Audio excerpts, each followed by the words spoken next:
Peter Scully is an Australian national and career criminal who will spend the rest of his life in jail in the Philippines, just committing some of the worst, most depraved, sexually motivated crimes against children the country and the world has ever seen. He is a man without remorse, a monster who abused and tortured children for his own sick sexual pleasure. He filmed and sold videos of his horrific crimes for his own profit. The things this man did almost defy belief. Welcome to Evil Among Us. Peter Gerald Scully was born on the 13th of January 1963 in Melbourne, Australia. I've not been able to find any real information about Scully's childhood or upbringing, but outwardly, he appears to have lived an ordinary life, to a point. Clearly, he was an expert at wearing masks during his life. Scully married and had 2 children, and the family lived in Naree Warren, a suburb of Melbourne. It's not clear when, but Scully left the family home to move into central Melbourne, no doubt to give him space to carry out his criminal endeavours. This included fraud on a large scale, with him being the co-director of at least 2 companies. Outwardly, these were property developers, which obtained $2.68 million in funding to build properties in the city of Ballarat, Victoria. However, there were no properties built, and the money was simply siphoned off. The fraud occurred between around 2004 and 2006, and when the companies eventually folded, they owed approximately $4 million to creditors. The Australian Securities and Investments Commission undertook an investigation in 2009 and found that Scully had committed 117 separate offences of fraud and deception. However, in 2011, before he could be arrested, Scully fled to Manila, the capital of the Philippines. Real estate fraud was not Scully's only criminal enterprise in Australia. He'd also gone to Malaysia and travelled back with a teenage, quote, girlfriend called Ling, although some articles state she was from the Philippines, who would then pimp out to individual clients and forced to attend sex parties. A witness recalled Scully locking a completely naked Ling out of their apartment in the middle of the night, apparently as some form of punishment. An associate of Scully's stated, quote, Peter was driven by one thing, money, and it's clear that this is the case, and it's necessary to highlight this point front and centre in order to understand what came next. Scully was clearly a career criminal and a con man, and these individuals often have no empathy for their victims. They see them as a way to make gain for themselves. It seems Scully focused on 2 areas he knew would reap the most rewards: promises of massive gains from property developments and sex, with him willing to use and abuse anyone in any way in order to exploit these opportunities to make as much money as possible.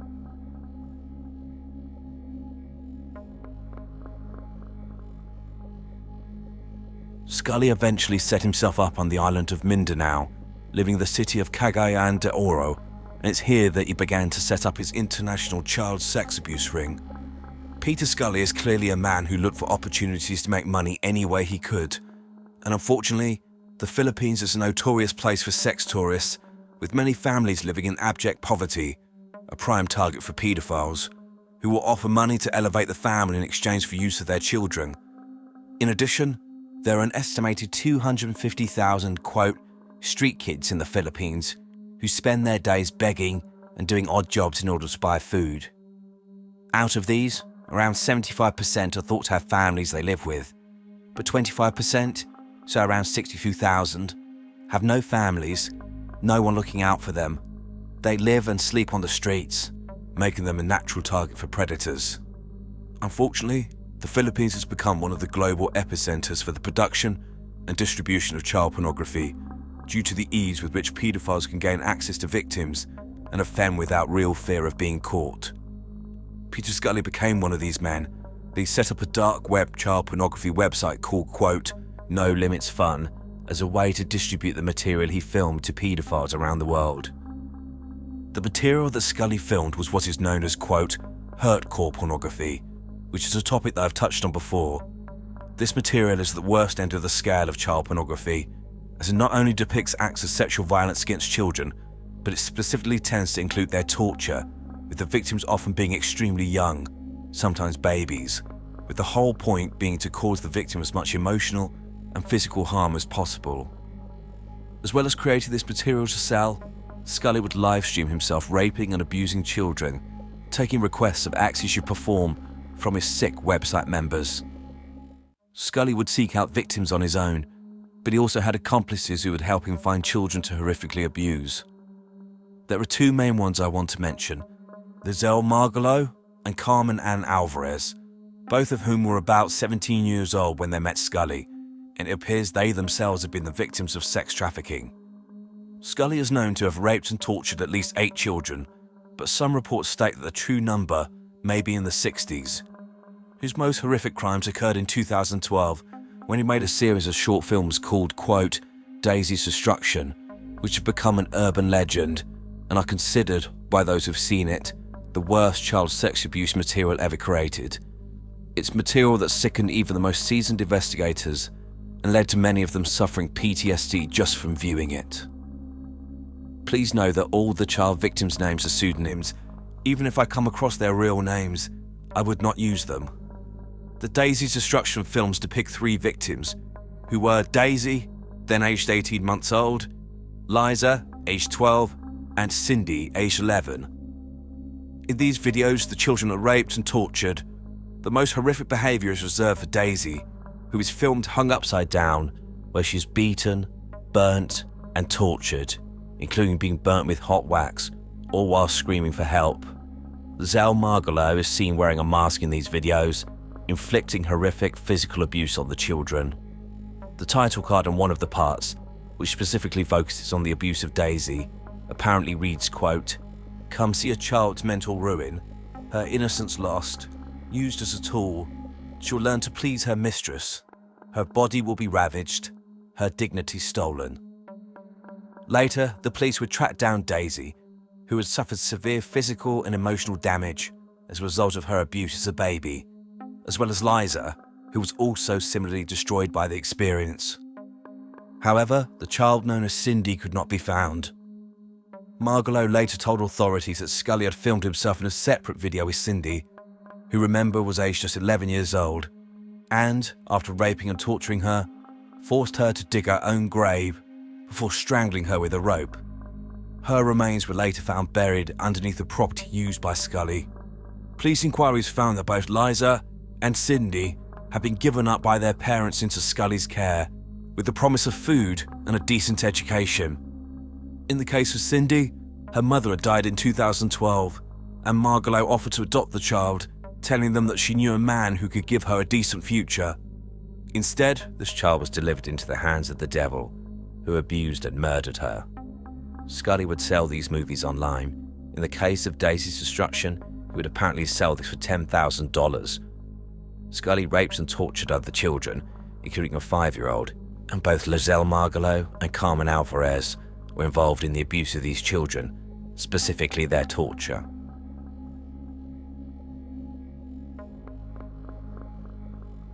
In September 2014, Carmen Alvarez was tasked by Scully with finding him more children to abuse.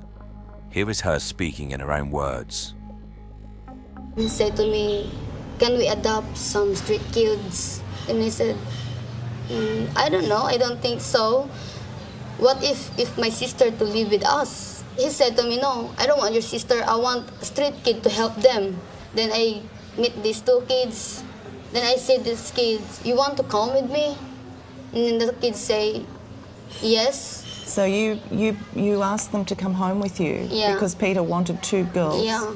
And did he tell you which age, what age he wanted? He said he wants 9 and 12. The 2 girls that Alvarez is talking about were 11-year-old Daisy and her 10-year-old cousin Queenie, who were hungry and hanging around a local shopping centre. After having a meal, she invited them back to Scully's property with the promise of food and shelter. Over the next 5 days, the children were raped and tortured by Scully, who forced them to dig their own graves, with him threatening that, if they tried to escape, they'd be murdered and placed in the holes. They were chained up and forced to wear dog collars, and each day they were taken back to the holes to dig a bit deeper to reinforce to them the consequences of defiance. On one occasion, one of the children woke up in the hole she had dug. She was told she'd been placed there, she'd been making too much noise, and she was crying for her mother. One of the children later said, quote, "I wanted to kill myself. I wanted to die that night because I could not bear it any longer." On the fifth day, Alvarez released the girls, apparently feeling remorse for her role in Scully's crimes, although, in other reports I've read, it stated that the children simply found a way to escape on their own. However, regardless, these two children were able to escape and raise the alarm, telling the police what had happened to them. This led to Alvarez being arrested almost immediately, but Peter Scully and Lizelle Margolo went on the run.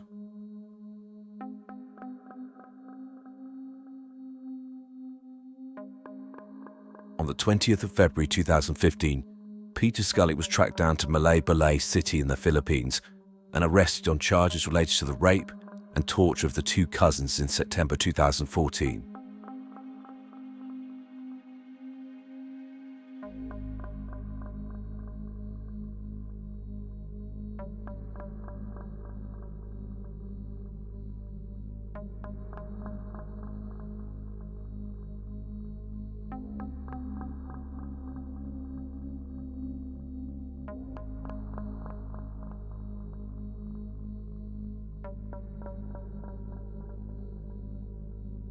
However, Lizelle Margolo was nowhere to be found, and she would evade authorities for 2 years.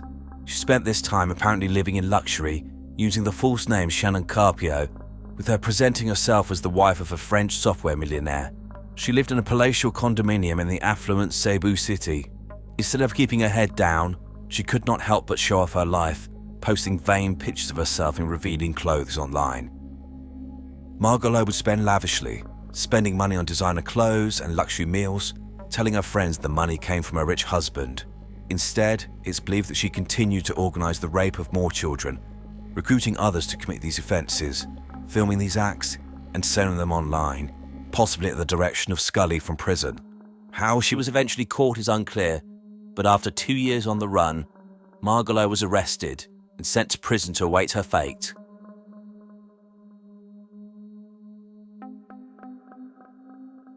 Initially, Peter Scully was charged with 6 offences, which included 1 count of human trafficking and 5 counts of rape, charges he denied.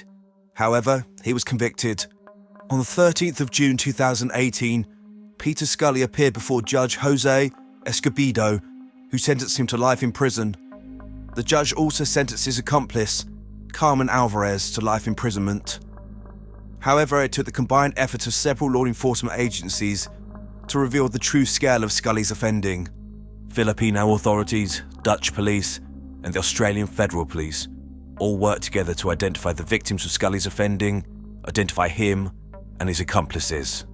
Part of this involved looking at details which were filmed in order to link them to locations where the abuse had occurred and subsequently to Scully, but this took some time, so it wasn't until 2022 the answer to the other 60 charges which had now been brought against him, including multiple counts of child abuse, human trafficking, rape, and syndicating child pornography.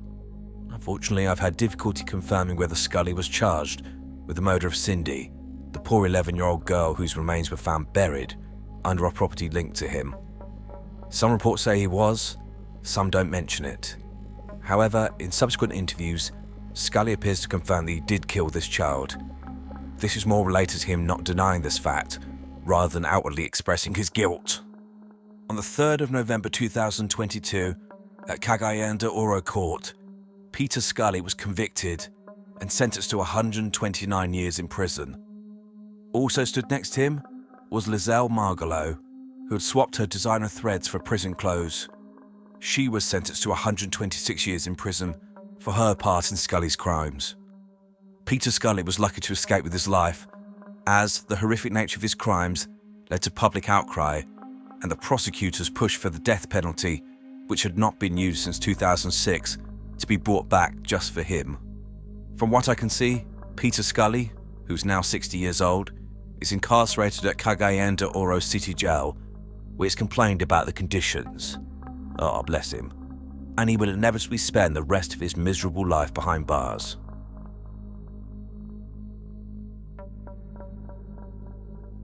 Before speaking about Peter Scully, I want to introduce some clips from an interview with him in 2015. So when you were on the run, how great was the urge? Urge for what? To find young girls. Hardly ever had an urge. It's not like a hungry dog that's got to feed every 3 hours or 4 hours. It's not like that. And it's really not. It's almost not an urge. Then why do it? Yeah, good question. Yeah. Why would you abuse an 18-month-old child? Well, for a start, I didn't. And Well, that's not true, is it? It is true. No, I'm sorry, you're Oh, wrong. I'm sorry. How old was she? Huh? How old was she, Peter? You are confusing different things. I don't want to get into that. How old was she? Huh? How old was she? I don't want to get into any of that yet. Right, okay. Whether that child was 18 months, 2 years, 3 years, or perhaps we're mixing it up with a 9-year-old child or an 11-year-old girl, 12-year-old girl. You've done it to all of them, haven't you? All right, I will go back to this now. No comment. What is it about you, Peter, that hates children and women so much? I might address that in the journal. It just got crazier and crazier for you and sicker, and you'd already committed murder. Where was it going to end? Like, what was the next level for you? There was no next level. And as a parent, how can you reconcile what you've done to children? Next question, please. Do you accept that you were ruining their lives as soon as you came in touch with them? In the journal. So you really have no sympathy for these people, for these kids? That is definitely in the journal. I think we are finished. I think we are. Okay. He can get up. Get up, please. To clarify, Scully mentions a journal, and this is related to him stating, at the time, that he was going to write a tell-all manuscript about his crimes and his feelings around his offending. This is a cowardly move, with him just trying to kick the can down the road when asked specific questions, stating that the answers will come, but not yet, and only on his terms. I imagine this journal would not be free either, and so, again, Scully was looking for an angle to make some money. Whether he ever wrote this journal is unclear. These clips are so interesting, as you can tell the coldness and lack of empathy of Peter Scully. He couldn't even admit, despite what he'd done, which appears to include murder, that he'd ruined these innocent children's lives. I find it particularly disturbing when he says he never molested an 18-month-old, given that he filmed himself doing this. He's clearly trying to argue the age, stating that she was older, and somehow this makes a difference. I like the interviewer pushing back and stating that was she 2, 3 years old? Pointing out how little difference this makes to the horror that he put this and other children through. I do love Australians. They can be so scathing without raising their voice, and I love the bit at the end where the interviewer tells Scully to stand up and waits for the guards to take him back to the hole he crawled out of. I understand what the interviewer was trying to do, get Scully to express some level of remorse for his crimes. I think remorse is a somewhat overrated concept after a certain point. Yes, I think you can have someone who has hurt or killed someone in a moment of anger, and then, when the red mist dissipates, they can feel remorse and regret for their actions. But someone who systematically raped and tortured multiple children, and I've no doubt murdered at least one, is clearly a person who doesn't feel remorse, or empathy, or compassion. Otherwise they would not be able to do these things. Even if Peter Scully turned round and said, yes, I have remorse, given the gravity of his crimes, what real difference does such a statement make? Does it make up for the emotional, psychological, and physical destruction he caused? The innocence he took from these extremely vulnerable children? Peter Scully was a man driven by power and his own gratification. In Australia, this came from robbing people of their hard-earned money. I imagine he likely took great pleasure in living the high life and reveling in other people's misery, indicating his sadistic tendencies. I've no doubt that Peter Scully had researched his next project in the Philippines and was putting the pieces in place before he fled there. When he got there, he realised he could exert ultimate power over others through sexual violence, torture, and murder, whilst also making a profit. The children whose bodies he broke were merely objects he could use to live out his sadistic sexual fantasies and get rich from. They were disposable. I have no doubt that Scully is a sadistic psychopath, a man without remorse, and who, if released tomorrow, would go straight back to what he was doing. This man is truly evil, and is clearly one of the most dangerous child sex offenders of modern times. I'll also briefly mention his accomplice, Lizelle Margolo, clearly a sick, sadistic, psychopathic woman who clearly enjoyed abusing these children and living the high life off their misery. I think her current prison surroundings are more reflective of her true standing in life.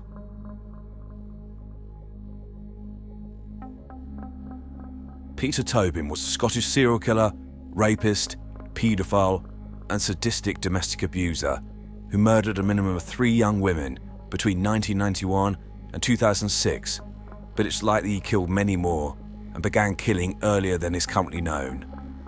A psychopath, Tobin showed no remorse or empathy for anyone, and despite clear evidence of his guilt, never admitted his crimes and refused to give closure to the families of any of his victims.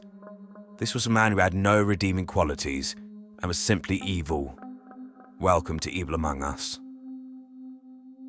Peter Brisson Tobin was born on the 27th of August 1946 in the town of Johnston in the west central lowlands of Scotland. The second of 8 children, Tobin began to show delinquent behaviour from a young age, with him being described as, quote, wild by one of his brothers. He showed early signs of having no regard for the welfare of others or following the rules, and was violent from a young age. By the age of 7, he was sent to a reform school which, as the name suggests, was the type of environment where these children received an education and attempts were made to reform them. In the early 1960s, Peter Tobin apparently spent time in Borstal for minor offences. As stated in a previous video, Borstals were a type of youth detention centre in the United Kingdom, which existed between the early 1900s and the 1980s, and were often horrific environments, characterised by abuse both from staff and between the boys.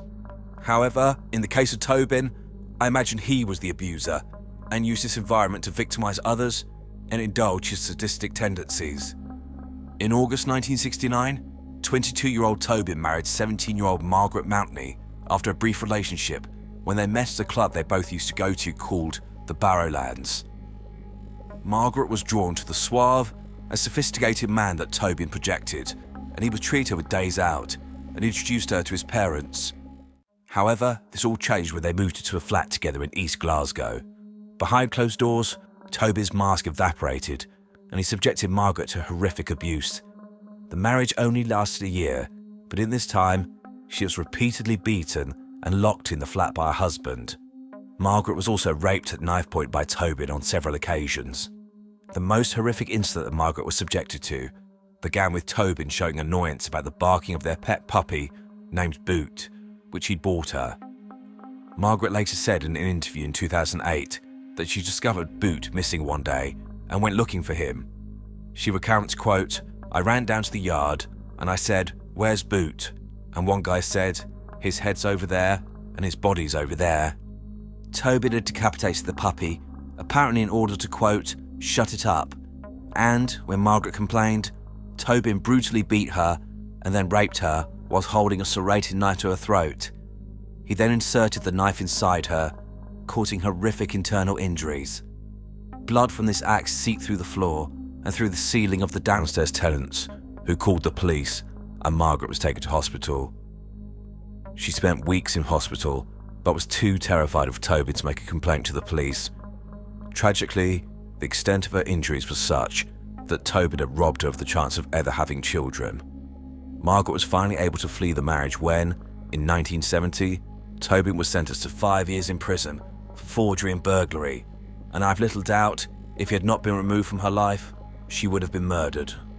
Tobin served half his sentence and was released in late 1972 or early 1973, and, within weeks, he'd met and married a 30-year-old nurse called Sylvia Jeffries in Brighton, where he relocated to. In an interview in 2008, Sylvia outlined the horror she endured at the hands of Tobin. Like his first wife, Sylvia was drawn in by the intelligent, well-spoken man that Tobin pretended to be. But, once they married, he believed that he owned her and could do whatever he wanted. The pair had a pet dog, and Tobin would abuse this animal, assaulting it and swinging it around by its collar. Sylvia would also be beaten, and she remembered being threatened by Tobin whilst he was holding a knife to her neck, shouting, quote, "I'm going to kill you." Tobin would strangle Sylvia during sex, and use of violence seemed to be the only way he could become aroused. The pair had a son and a daughter who unfortunately died during infancy, but it was clear that Tobin had no regard for his children, and Sylvia recalls Tobin being annoyed by the rocking of their son's crib, and her, due to pure terror, going over to the baby and saying, quote, please be quiet, you'll make him crosser." Sylvia knew she had to escape the marriage, and in 1976, after 3 years of hell, she was able to do so with the help of a women's refuge. She stated, quote, "I just literally got to carry a bag with some stuff for my child and a pushchair. That's all we had. I can't explain the fear that I had. If he'd have come back, he would have killed me." Sylvia was then helped to get a permanent restraining order, prohibiting Tobin from ever contacting her or their son ever again. Peter Tobin then appears to disappear for almost 10 years, with police being unable to find any real trace of his movements during this time, with them believing that he joined a motorcycle club called the Rising Sun, living a nomadic lifestyle across the country. However, there's potentially another reason for this, as Peter Tobin was a man who frequently changed names and vehicles in order to remain anonymous and move without detection. Tobin is believed to have used over 40 aliases throughout his life, stayed in over 20 different locations, used 40 different phone numbers, and used over 150 vehicles to travel from place to place and cover his tracks. Tobin next reappeared in 1984 when he was living in Portsmouth, Hampshire, during which time an 8-year-old girl reported that she'd been raped repeatedly by him over a number of months. The police were called, but Tobin was not prosecuted due to insufficient evidence. In 1986, Peter Tobin met 16-year-old Kathy Wilson in Brighton, and within 3 weeks, she was living with him.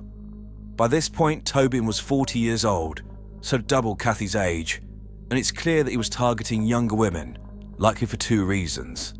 As I mentioned in a previous video, I believe this was to more easily be able to control his partners due to the difference in age causing an obvious power disparity in the relationship. However, secondly, I believe it's indicative of his sexual attraction to children and young women who would become his future victims.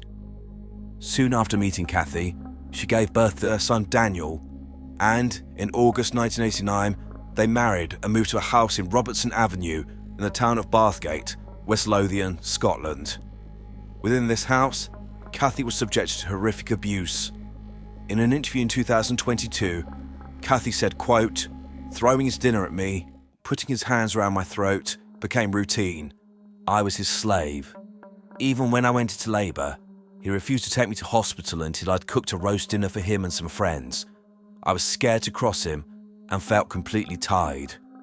Kathy also stated that Tobin would call her a, quote, "useless bitch," or, quote, "slut."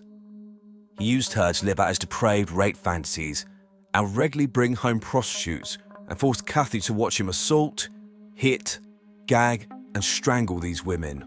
Tobin would specifically pick emaciated small women akin to children, again demonstrating his paedophilic inclination. Tobin would also threaten to murder their son. Kathy too knew she had to leave or she would die, as she began to hide money, and in April 1990, she'd saved enough money to flee across the border into England with Daniel, eventually moving to Portsmouth, inevitably saving her life. After this, Peter Tobin began committing the murders that had been proven beyond a reasonable doubt.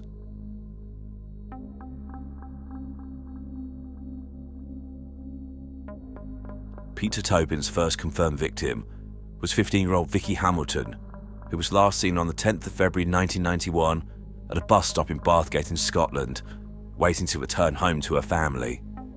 This bus stop was less than a mile away from where Tobin was living at the time. What happened next will never be known with certainty, but the most likely scenario is that Tobin pulled up beside Vicky and offered her a lift, and when she was in the vehicle, he drove her to his property in Robertson Avenue, forced her inside, and then attacked and killed her. Her remains were not found for almost 2 decades, so her cause of death could not be determined. It appeared she'd been beaten, raped, and strangled to death.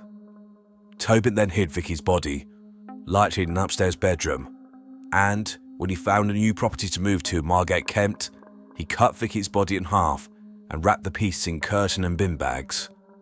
On the 21st of March 1991, he drove the almost 500 miles to his new property with her remains in the car. His new address, 50 Irvine Drive, would be central to his exposure as a serial killer decades later. Soon after moving in, Tobin was seen by a neighbour digging a hole in the garden, who he told he was creating a sandpit for his son. A few days later, the neighbour saw the hole had been filled in, not realising that he was looking at the resting place of Vicky Hamilton. Just 6 months after killing Vicky Hamilton, Peter Tobin claimed his second victim, 18-year-old Dinah McNichol, an 18-year-old sixth form student from Tillingham, Essex, who was last seen alive on the 5th of August 1991. On this date, she was hitchhiking home with her boyfriend, David Tremlett, from a music festival in Litchcote, Hampshire. Dinah was at the music festival as part of a summer of relaxation before taking the next step in her life. She was described as an intelligent woman, as she had recently passed 4 A-levels, but she would never know her results. Eventually, the pair were picked up by Tobin, and at junction 8 of the N25, near Reigate in Surrey, David was dropped off. He asked Dinah whether she wanted to come back to his house, but she said she just wanted to get home, so she stayed in the vehicle with Tobin, and the car drove away. She was never seen alive again. Again, Dinah's remains were not discovered for almost 2 decades, and it became apparent that she'd been drugged, gagged and bound, with her hands being found tied behind her back. She was then raped and likely strangled to death. It's unclear where Dinah was murdered, but Tobin took her body back to 50 Irvine Drive, wrapped it in bin bags, and then buried it in the garden, mere feet away from the remains of Vicky Hamilton.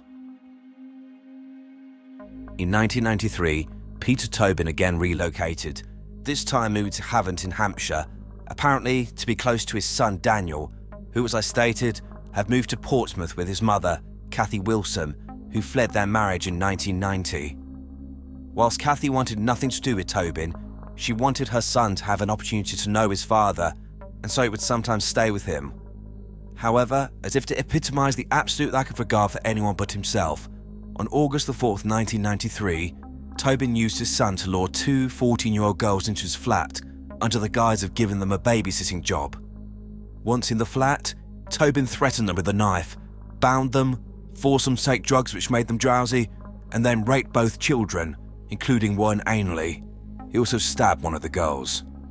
This was all whilst his son Daniel, who was around 3 or 4 years old at the time, was in the property but in a separate room. Daniel then walked in and interrupted, at which point Tobin turned on the gas in the property and took his son, giving him back to his mother, and then disappeared. By some miracle, after 5 hours of sitting on a property full of gas, one of the girls managed to loosen her bindings and escape to notify the police. A manhunt was started for Peter Tobin, who was by now going by the name Peter Wilson, and he sought solace in a religious community called the Jesus Fellowship. However, the crime and a photograph of Tobin were featured on the BBC programme Crime Watch, a show similar to America's Most Wanted in the States. The community contacted the police, and Tobin was arrested. On the 18th of May 1994, at Winchester Crown Court, Tobin admitted his guilt to raping and abusing the 2 girls and was sentenced to 14 years in prison. The authorities believed they were locking up a dangerous sex offender. Little did they know, they had apprehended a man who had killed at least 2 young women and would continue to kill as soon as he was re-released.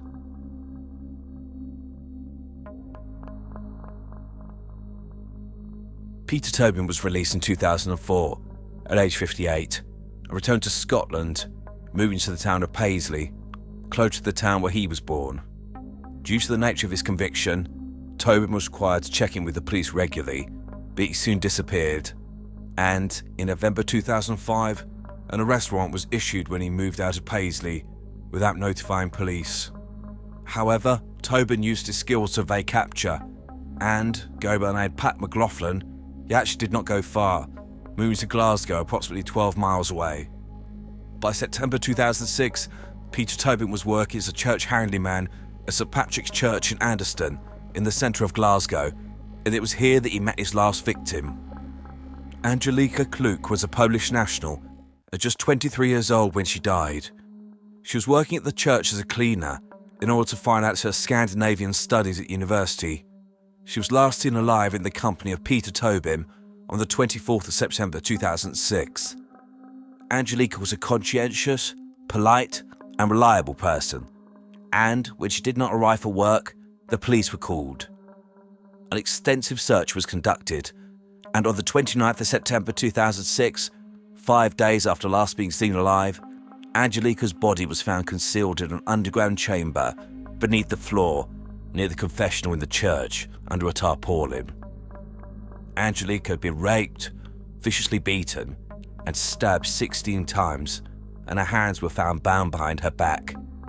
It's believed that Angelica was still alive, although likely only for a short time, when her body was placed onto the floorboards, where she bled to death. Fingerprints found at the scene showed that Pat McLaughlin was in fact Peter Tobin, who by this point had escaped to London, and the nationwide manhunt was begun. On the 1st of October 2006, Tobin went to a hospital in London due to an issue with his heart and gave a false name, hoping this would throw anyone off his tracks. It did not work. He was recognised as being a wanted man from police alerts, and he was finally arrested.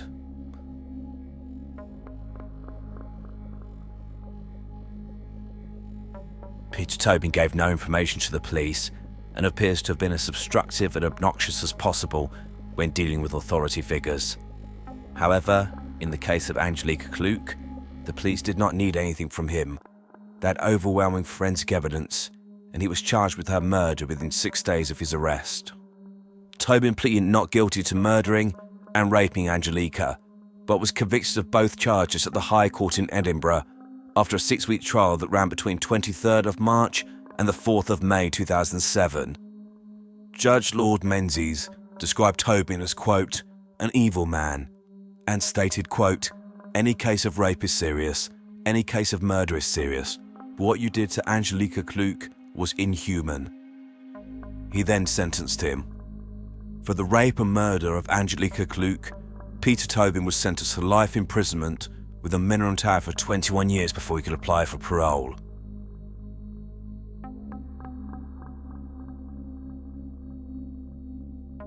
With Peter Tobin safely behind bars, the police coordinated across areas, leading to Operation Anagram being established in 2006. The purpose of this task force was to trace Tobin's movements throughout his life in order to link him to unsolved murders or eliminate him from inquiries. It's like the police, in conjunction with psychologists and psychiatrists, realised how dangerous Tobin was and that he had likely killed other women, but I think their concerns were galvanised when, in prison, he claimed to have killed 48 people. There was no evidence this is true, but it likely reinforced the police that they had no idea how many people Peter Tobin had actually killed. Their inquiries led them to search his former property in Robertson Avenue in the town of Bathgate. Within this property, the police found DNA evidence showing that Vicky Hamilton had been there. Police then searched 50 Irvine Drive in Margate and, acting on intelligence, began to dig up the garden.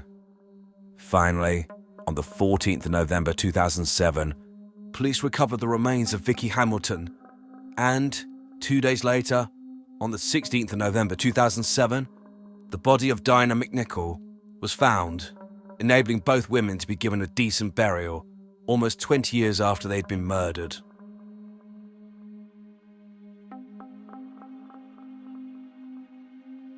Peter Tobin was tried separately for the murders of Vicky Hamilton and Dinah McNichol. In both cases, Tobin, despite overwhelming evidence of his guilt, including his DNA being found on the wrappings on both bodies, pleaded not guilty and forced the offences to go to trial. With regards to Vicky, on the 2nd of December 2008, Tobin was found guilty of murder after trial at the High Court in Dundee. The judge stated, quote, you stand convicted of the truly evil abduction and murder of a vulnerable young girl in 1991, and thereafter of attempting to defeat the ends of justice in various ways over an extended period. Yet again, you have shown yourself to be unfit to live in a decent society. It's hard for me to convey the loathing and revulsion that ordinary people will feel for what you have done. I fixed the minimum period which you must spend in custody at 30 years. Had it been open to me, I would have made that period run consecutive to the 21-year custodial period that you're already serving. By the time of this sentence, Peter Tobin was in his 60s, so a new sentence of a minimum of 30 years was essentially confirming that he would die in prison. But this was guaranteed after the conclusion of the trial for the murder of Dinah McNichol before Mr. Justice Calvert Smith at Chelmsford Crown Court. On the 16th of December 2009, after only 15 minutes deliberation, the jury found Tobin guilty of murder. Justice Calvert Smith then sentenced him, stating, quote, "The mandatory life sentence in this case has to be accompanied by a whole life order. Therefore, this confirmed that Peter Tobin would spend the rest of his life behind bars."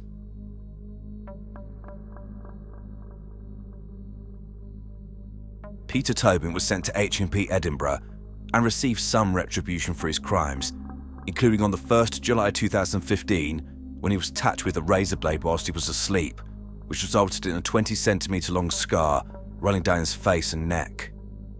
By October 2022, Peter Tobin was in ill health, suffering from cancer, and was transferred to the Edinburgh Royal Infirmary.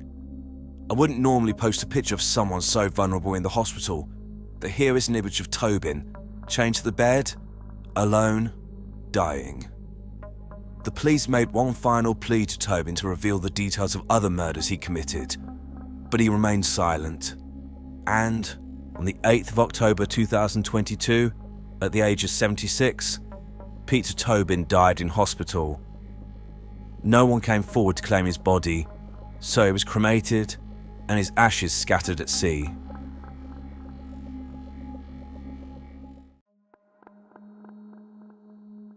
The police investigated Tobin's potential connection to in excess of 15 unsolved murders and disappearances of young women and children across the UK, Ireland and Scotland. Some of these offences appear unlikely to have been committed by Tobin, but there are at least two that seem likely. The first of these is the disappearance of 18-year-old Louise Kay, who disappeared on the 24th of June 1988, when, after a night out with friends, she said that she was going to sleep in her car at Beachy Head in Eastbourne, in East Sussex. This was something that she'd done before. However, Louise then disappeared, and her body and a hand-painted gold Ford Fiesta car have never been recovered. Peter Tobin was known to be working in Eastbourne at the time of the disappearance, and apparently was trying to sell a hand-painted car. It appears that researchers, police officers, and psychologists believe that Peter Tobin was likely responsible for the disappearance and likely murder of Louise Kay, with them believing that he buried her body somewhere known only to him.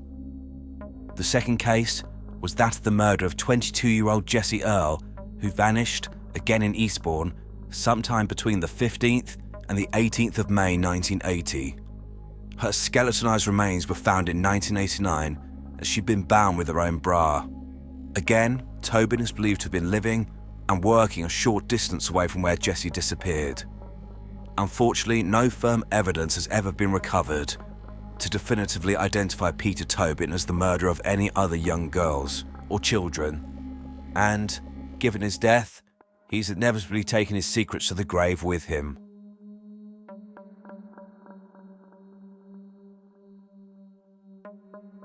Before speaking about Peter Tobin, I want to play a very short clip for you. I'll explain why in a moment.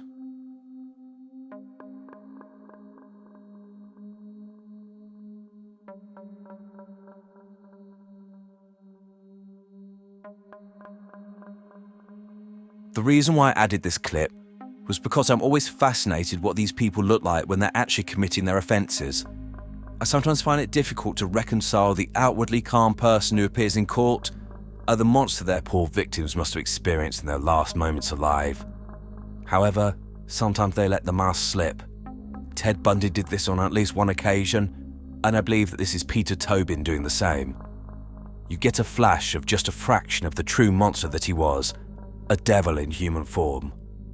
With regards to him, I've read that Tobin was a psychopath, but I cannot see when he was diagnosed or whether this is even a formal diagnosis. However, I've no doubt it's true. He clearly had no remorse for any of his actions, and behind his suave and confident demeanour was a spider just waiting to draw women into his web, and when he caught them, he subjected them to horrific acts of violence, rape, and eventually murder. At the core of Tobin's behaviour, aside from no empathy for others and remorse for his behaviour, I think of two things. Firstly, a hatred of women, and secondly, sadistic sexual interests. I think the best example of this is actually his behaviour towards his partners. As I've stated in previous videos, the most common profile of domestic abuse perpetrators are those who seek to control in order to ensure they're not abandoned. However, Peter Tobin is different, and, in my opinion, represents the most dangerous type of domestic abuser, which, given how insidious and often fatal it is really saying something. What I mean by this is that it's clear that Tobin was a nomad. He seemed quite content to move around the country, uprooting his life frequently, and, from what I can see, had no real social connection or friends. So this indicates that Tobin abusing his partners was not about trying to stop a partner from leaving him. He didn't care about this. I think it was just about torturing women. The abuse that he subjects his partners to, I can only conclude came from a deep hatred of females. But where this came from and why, I can't say. It's clear that the violence used by Tobin sexually excited him, with one of his wives indicating this was the only way he could get aroused. So I have no doubt that raping women was his fixation, with their terror and cries likely heightening his sense of gratification. This man was a monster, an inhuman specimen who took so much and gave nothing during his miserable existence. I have no doubt that Peter Tobin killed far more people than we will ever know, as I find it inconceivable that a man with his proclivity to violence would suddenly start killing at the age of 44 and kill 2 women within 6 months of each other, having never done this before. I doubt, as Tobin claimed, he killed over 40 people. I think this was just a narcissistic boast from a pathetic little man, but I wouldn't be surprised if the true number, although we'll never know, is above 10. Stephen Pauls is a British serial killer and serial rapist who murdered a minimum of 4 men between 2014 and 2015. However, he's known to have begun drugging and raping men from at least 2012. He met all of his victims through online dating applications, leading to him being dubbed the Grinder Killer. There are 2 sides to this story. First, the horrific crimes of Port, but also the inaction of the police, which meant that the victims' families were not taken seriously, and they suffered further pain outside of losing loved ones. Port was also free to kill and kill again. Welcome to Evil Among Us. Stephen Paul was born on the 22nd of February 1975 in Southend, in the county of Essex, to Joan and Albert Port. He also had an older sister, Sharon. There's little information about Port's early upbringing, but no indicators of abuse, although it's stated that his father had an issue with homosexuality, and therefore Port kept his attraction to males secret from his parents. Growing up, Port was described as being extremely isolated and considered strange by his classmates, and he was frequently bullied. One of his classmates described her interactions with Port, stating, quote, "He was quiet, shy, and a loner, who sat on his own in class. The other class members were really not nice to him, and sometimes you could see the hurt on his face when they were really nasty. I was the only one that really talked to him because it wasn't right how he was treated. I told him to ignore them. We weren't really friends, as I myself found him a bit odd." After leaving school at the age of 16, Port went to art college, but it proved too expensive for his parents, and he spent 2 years training as a chef instead. Port was described as a strange man, and, despite his 6'5" frame, was extremely childlike, and even in adulthood was immature and liked to play with children's toys. Port lived at home with his parents until his early 30s, but in 2006 moved into his own property, 62 Cook Street in Barking, East London, where he committed his offences and will remain until his arrest years later. It's clear that Stephen Port struggled in the real world due to his awkwardness and general lack of social skills. However, on the internet, he could portray himself as anything he wanted to be and would spend all day, every day online, rarely leaving his flat. On the internet, he claimed to have been a graduate of Oxford University, served in the armed forces, and worked as a special needs teacher in London. None of this was true. It said Port worked for 13 years as a chef at West Ham bus depot and also did other work, such as door-to-door sales. Similarly, as opposed to being a balding man in his 30s, Port would post numerous pictures wearing a wig, clearly trying to make himself more attractive to other men, but also making himself look younger. As an aside, the television show Celebrity MasterChef had an episode filmed in West Ham bus station, and Stephen Port appears in the background, albeit briefly. This episode aired in mid-2014, so it was likely filmed earlier that year, or potentially in 2013, so before he committed the murders. However, by this point, he was already a rapist, and it must have been strange for everyone involved in this episode, knowing that they were standing mere feet away from a future serial killer. Anyway, it's clear that Port was a man obsessed with sex, specifically with younger men, and at an inquest of one of his victims, it was revealed that he'd sent hundreds of thousands of messages to men on applications such as Grindr, and his neighbours noticed a revolving door of young-looking men going into his apartment. It got to the point where, due to how young the men looked, his neighbours were concerned Port was a paedophile.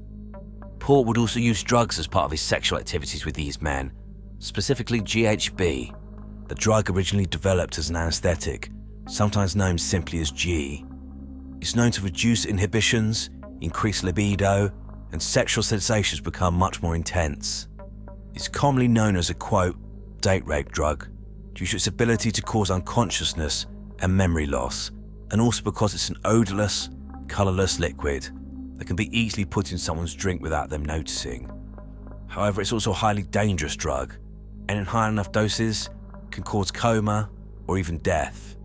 Also found on Port's laptop was obsessive viewing of, quote, date rape pornography, where he would watch scenarios, likely simulated, but potentially not, where men had sex with other men whilst one of them was unconscious. Port would watch hours of this material each and every day. It's clear that Port began to want to replicate this behaviour, and by 2012, had put his plan into action.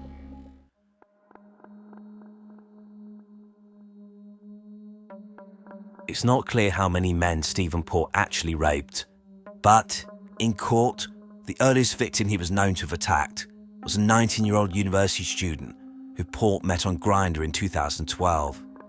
The pair chatted, and this male went to Port's flat, describing as being, quote, polite and friendly, and that, quote, nothing rang alarm bells. He was then given a glass of wine and noticed congealed powder in the bottom of the glass and immediately believed he'd been spiked. He then became dizzy and disorientated before losing consciousness. He had a vague recollection of being taken into the bedroom, undressed and raped by Port, but was unable to wake himself or fight back. This male was allowed to live and quickly left the property. It appears he was unsure whether what had happened was real or imagined, but when he got to university, he sought medical advice as he believed he'd been drugged. In January 2013, a man called the police and made an allegation that he'd been raped by Port on New Year's Eve 2012, and that he'd done this on several occasions before that. This male said that Port had plied him with drugs and alcohol to the point he was so under the influence he couldn't say no or fight back, and on each occasion, Port had anally raped him. It doesn't appear that Port was arrested for this allegation, and nothing came of it, although an entry was put on the police national computer database. The next victim was a male known only as B in court records. B was aged 20 when he met Stephen Port on a dating site for gay men. B went to Port's flat in Barking in June 2014 and stated that Port seemed, quote, a very nice guy. B was offered a drink and almost immediately fell unconscious. When he woke up, he was terrified and began shouting and screaming for help. Port, rather than calling ambulance, supported B whilst walking into Barking train station. B was in a terrible state, vomiting profusely and hardly able to stand.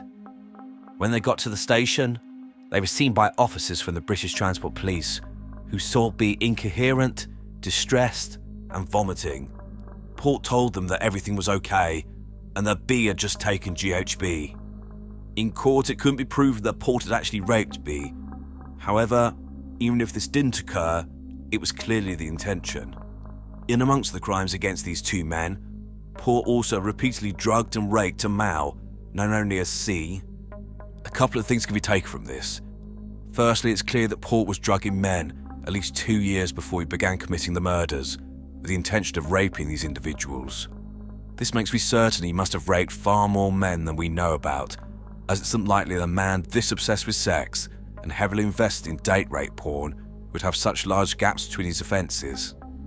Unfortunately, there were likely significant issues of shame with these victims, who likely could not recall their attacks and potentially convince themselves that any physical injury they suffered was as a result of consensual sexual activity they could not remember. Others may have felt they could not report it for other reasons, i.e. already being in a relationship, or potentially they felt the police wouldn't take them seriously, which unfortunately, given what happened after this point, seems to be a concern well founded.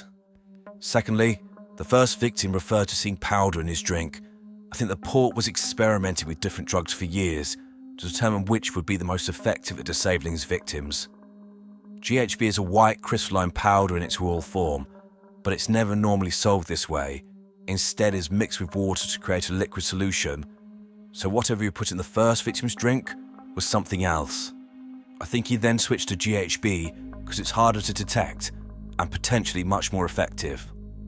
Lastly, I think that Port saw the attack on B as a mistake, and that due to his screaming and crying out for help, he was forced to accompany him to the train station, and there he came across the police.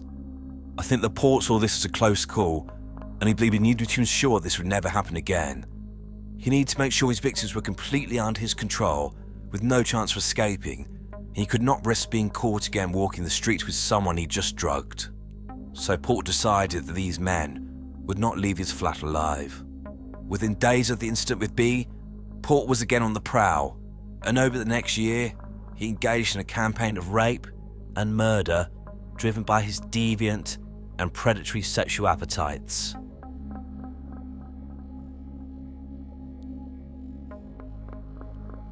Stephen Port's first confirmed murder victim was 23-year-old Anthony Walgate.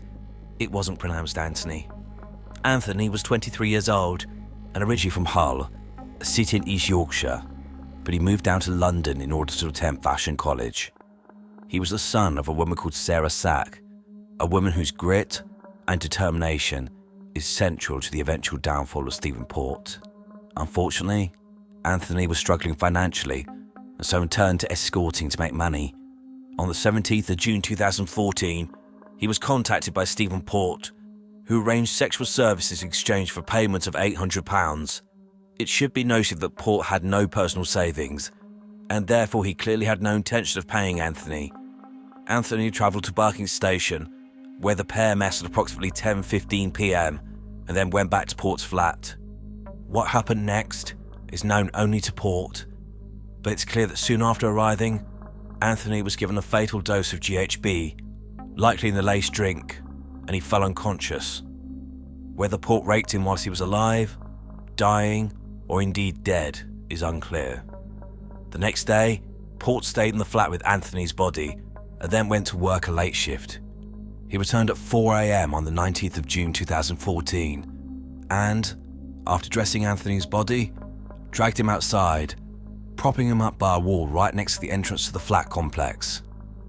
Port took Anthony's mobile phone so that their communications could not be seen, plunged a small bottle of GHB on his body, and then made the following anonymous 999 call. Emergency ambulance. What's the address of the emergency? It's Cook Street. There's a young boy. Looks like he's collapsed outside. I don't know. Outside of which number? 4758. Sorry? 4758, I think. 47 Cook Street. Yeah. What area? Barking. It looks like he's collapsed or had a seizure or something. He's just always just drunk. But yeah. What's the telephone number you're calling from? I'm just pulled up in the car. I've got to get my card on the parking. That's alright, don't worry about that. What's the telephone number you're calling from?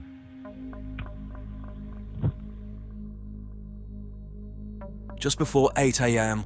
on the 19th of June 2014, paramedics and the police attended, and it was clear that Anthony was dead. Suspicions were raised almost immediately, as Anthony was in a sitting position cross-legged, with the paramedics who attended believing that if he'd have simply died from a seizure, he would not have been sat bolt upright. He would likely have slumped over. Also, it was clear that Anthony had been dead for some time. It appeared clear that he died somewhere else, been moved, and then posed. In addition, whilst a small detail, Anthony's underwear was on back to front, which his friends said was never something he would do due to being fashion conscious. At a later inquest, it appears the paramedics did raise their suspicions with the police, but nothing was acted upon. An autopsy showed that Anthony had died from a drug overdose. Sarah Sack was on holiday in Turkey when her son died, and she rushed back to the UK when she heard the news. Her contact with the police was appalling, with the initial phone call telling her son had died apparently lasting only a few minutes, and it was clear there was no investigation into her son's death. The family liaison officer assigned to her had apparently written that Anthony liked to drink and had, quote, dabbled in drugs, specifically cocaine, something Sarah vehemently denied later. Sarah battled the police for months, insisting that her son was murdered, and she criticised the behaviour of the Metropolitan Police in London. Port did eventually fall on the police's radar, as, although he'd taken Anthony's mobile, they were able to trace the number of the phone that made their 999 call. Also, Anthony had told a friend where he was going and who he was meeting. This led to Stephen Port being arrested on the 26th of June 2014. At this point, Port's story magically changed. Anthony had been in his property and they had arranged money for sex, but Anthony had then taken GHB in front of him and died. Port said, due to panicking, he dragged him outside, propped him up, and then called 999. Alarm bells should have been ringing. Port was clearly lying to the police on at least one occasion. Also, there was the fact that Anthony had been dead for some time when he was found. He also had no history of using GHB, and if anyone had bothered to look into Port, they would have seen an allegation of rape against a male using drugs in 2012.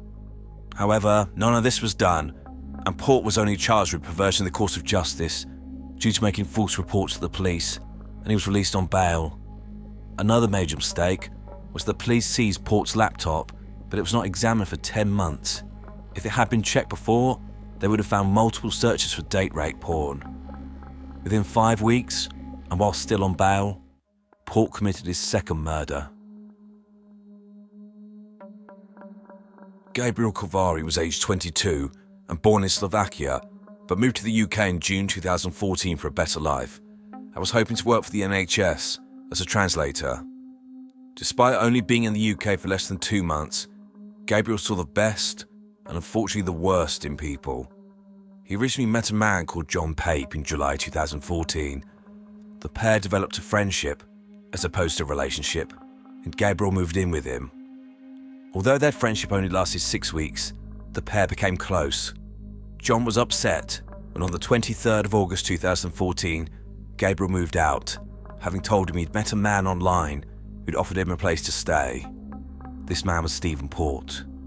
It's clear that Port had sexual intentions towards Gabriel as soon as he moved in, with him sending a text to a neighbour telling him he should come round and meet, quote, his new Slovakian twink flatmate, and that he was, quote, taking good care of him, suggesting there was more than just friendship going on between the pair. However, it appears that Gabriel soon regressed his decision, as he was not attracted to Port and had been sleeping on the sofa, but knew that Port would try to get him into bed. Sometime after 5 a.m, on the 25th of August 2014, Stephen Port administered a fatal dose of GHB in order to rape Gabriel. Port then took to covering his tracks, including using a false identity online, contacting Gabriel's friends, telling them that Gabriel had left the country. By chance, later in the day on the 25th of August 2014, Port's sister rang and later stated in court that her brother was distressed because there was a dead young man in his room. Port, the pathological liar that he appears to have been, later stated in court that the dead young man that he referred to in the conversation with his sister was Anthony Walgate, who had died over a month before, and that he was apparently having some sort of flashback. Absolute bollocks. Gabriel's body remained in the flat for some time, clearly whilst Port tried to figure out his next move. In the early hours of the 28th of August 2014, Port transported Gabriel's body, likely wrapped in a bedsheet, to St Margaret's churchyard, approximately 500 metres away from his home. He then placed Gabriel against a wall in a sitting position. Port posed him, placing a pair of sunglasses on his face so someone who saw him at a distance would think he was just asleep. At around 6 AM that day, so a few hours later, a woman called Barbara Denham was walking her dogs past a graveyard where she saw a young man sat up against a wall who she thought was asleep. She called out, but there was no response. She then went up to him and touched him, and concerned that he may have been dead, called the police. Again, a bottle of GHB had been plastered on Gabriel's body. Police attended, and it was clear that Gabriel was dead. For some inexplicable reason, the death was determined to not be suspicious, with them assuming that Gabriel had accidentally taken a fatal dose of GHB and simply died where he was found. No post-mortem was conducted, and Gabriel's body was released to his family overseas for burial. John Pate was informed of the death of his friend and was in shock. He had no indication that Gabriel was a drug user, and he raised his concerns about the conclusions drawn by the police. He pointed out the similarities between the death of Gabriel and Anthony Walgate. Specifically, how strange it was that two young men should die of an overdose of the same drug within 500 metres of each other in less than 2 months. The police ignored his concerns. The police also stonewalled Sarah Sack, who was still trying to be heard about her son. She too had heard about the death of Gabriel and was convinced that there was a link to her son's death. Of course, she was correct. But she was ignored. So Stephen Port was in the clear and free to kill again and to claim his third victim. Daniel Whitworth was a 23-year-old chef who had his whole life ahead of him. He lived with his partner, but unfortunately was also using dating websites for gay men. And on the 18th of September 2014, he travelled to Barking train station and met with Port, and the pair went back to his flat. Sometime over the next few hours, Daniel was administered with a fatal dose of GHB and raped.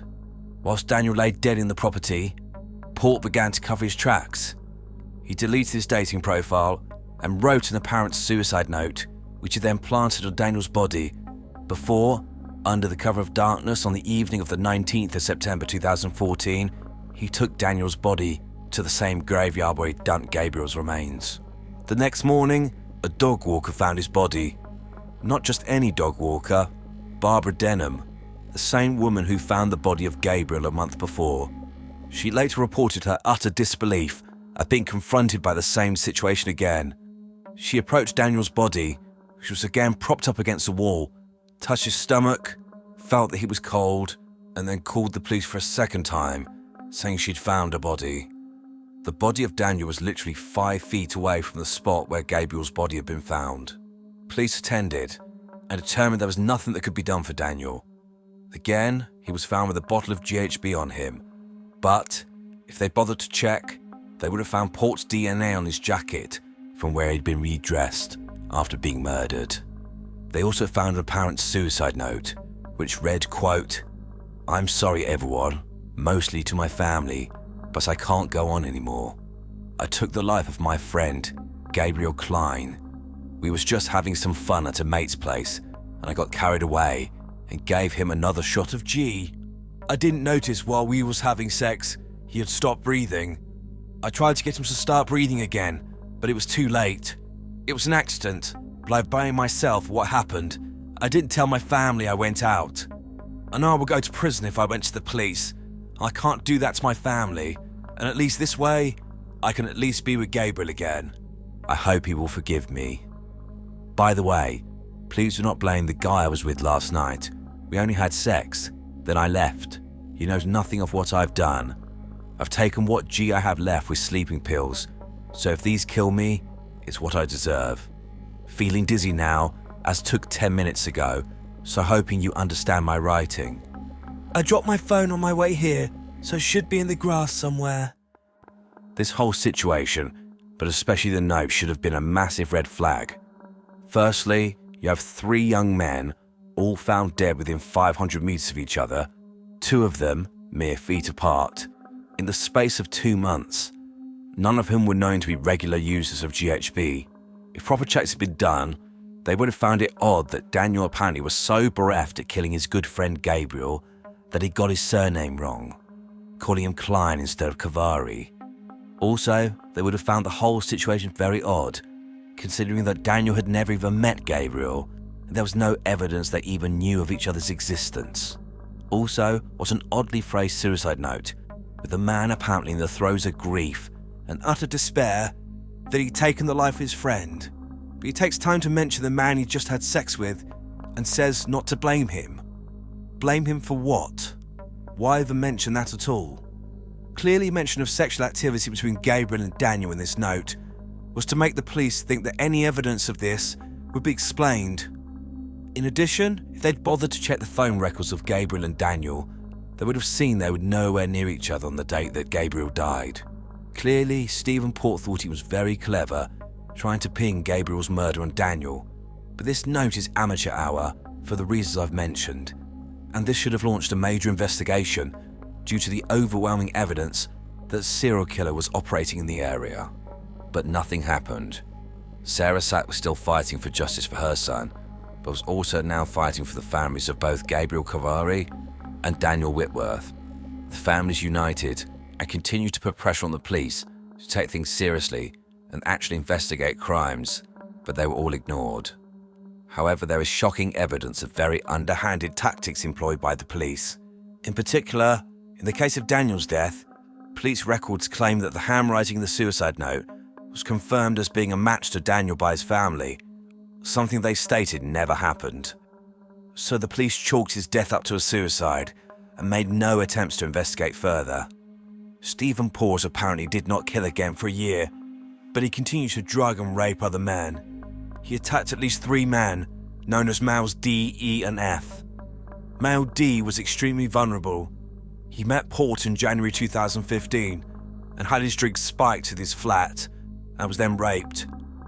Port filmed the rape, then showed it to D, who was obviously horrified. At this point, there's a gap of a few months in Port's offending, but this is only because he finally went to court for perverting the court of justice related to the death of Anthony Walgate. On the 23rd of March 2015, Port was sent to prison for 8 months for this offence. The court had no idea the man they were sending down for this simple offence had killed at least 2 people and raped multiple men. Port was released on June the 4th, 2015, and within a month had attacked another man. This was E, who was 35 years old and who met Port on Grindr in July 2015. By this point, Port appears to have been experimenting with different ways to drug men, and so, with the pair were at his flat, Port used a syringe to inject drugs straight into the anus of E. E felt a burning, painful sensation and immediately knew something was wrong. He got up, dressed, and left. Male F was already known to Port, and they reconnected via Grindr in September 2015. Again, F went to his flat, but he made it clear he did not wish to do any drugs. Under the pretense of applying lubrication, Port again injected drugs directly into F's anus. He felt a burning sensation and started to feel lightheaded, but luckily did not fall unconscious and was able to escape. Why Port let these men live is unclear, but I think that even he knew that he got away with things up to this point and that he couldn't risk having another dead body on his hands. However, his murderous impulses took over and he would claim another victim soon afterwards. Jack Taylor was a 25-year-old man who lived with his parents in Dagenham and worked as a forklift driver. On the 12th of September 2015, Jack went out drinking with his friends. He then went home and accessed Grindr and began speaking to Port, and they agreed to meet at Barking train station. This haunting CCTV footage shows the pair meeting and walking back to Port's flat, essentially Jack's last walk. I don't know about you, but there's part of me that just wants to shout, telling Jack to stop and go home, however ridiculous that might sound.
What happened in Port's flat will never be known for certainty, but it's clear that Jack was drugged and raped and was dead by 7:30 a.m, so around 4 hours after meeting Port, as he then began covering his tracks, deleting the Grindr app from both his and Jack's phone in order to delete the messages. Jack's body remained in the flat the entire day of the 13th of September 2015, and when it got dark, Port again carried or dragged his body to the same graveyard where he disposed of his last two victims. He placed Jack's body propped against a wall, again just a few feet away from where he dumped Gabriel and Daniel, but this time on the opposite side of the wall. Port planted a bottle of GHB on Jack, as well as a syringe, and took his phone, dumping it. Jack's body was found by a passerby, this time not the same dog walker as before, and the police were called. Again, stunningly, they appeared to take the evidence at face value and determined that Jack had probably taken a fatal overdose, potentially accidentally. Case closed. Jack's family were informed of his passing and were adamant that something was wrong. They stated that Jack had aspirations of becoming a police officer and so was very firmly anti-drug. It got to the point where Jack's family were doing their own investigation, compiling their own handwritten evidence and sending it to the police.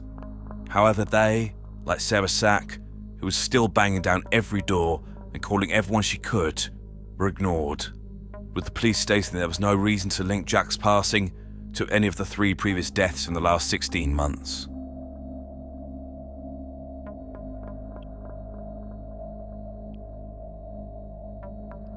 It appears that Stephen Port was caught by chance in the end. A detective reviewing the death of Anthony Walgate happened to see the CCTV footage of Jack Taylor walking from Barking train station with a male. When this detective looked at the footage, he realised the person walking with Jack was Stephen Port, a man who'd been involved in the case of Anthony.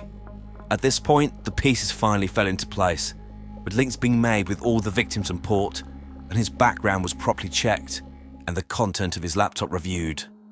A new team of investigators were assigned, and finally, on the 15th of October 2015, Stephen Port was arrested on suspicion of 4 counts of murder. He was interviewed the next day, and whilst he didn't go no comment, he gave very little truthful information. I've included the full release clip of the interview, which is 11 minutes long, as I think it's fascinating, but also people who like analysing body language will have plenty of material. If you want to skip it, as I said, it's about 11 minutes long.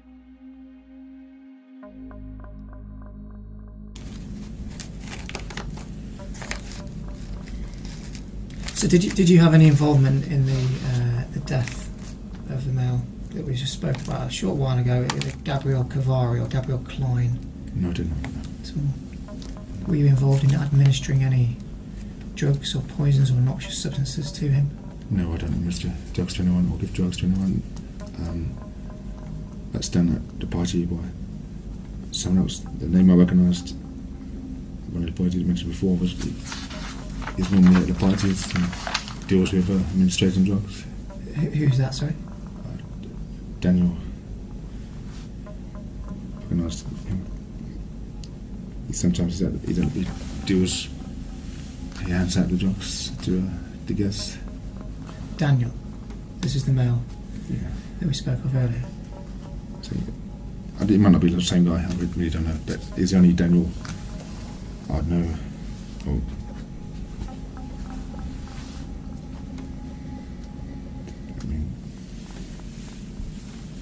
spoke to him a couple of times at the party. I don't remember his name.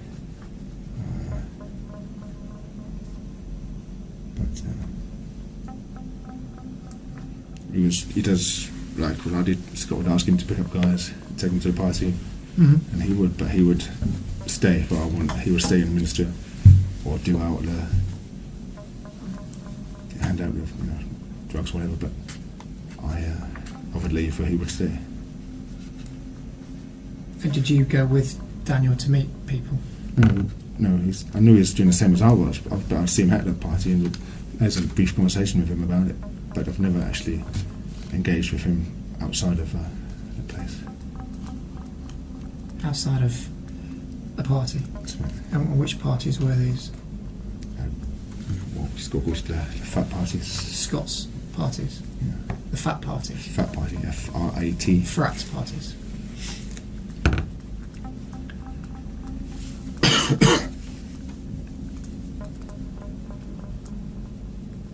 So when was the first occasion that you met the person that you're talking of, someone that you know as Daniel?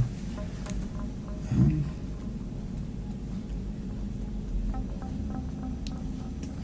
think I was on the first few occasions I was there. It was the first time I bought a guy for Scott, and Daniel was there.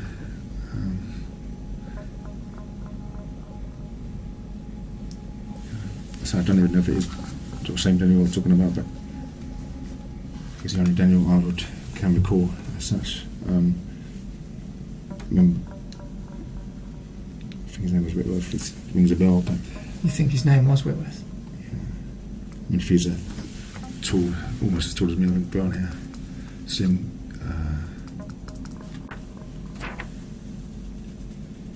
Might help if I show you a picture. We'll call this CRT. So this is Jack Taylor. Do you recognise that, mate? No.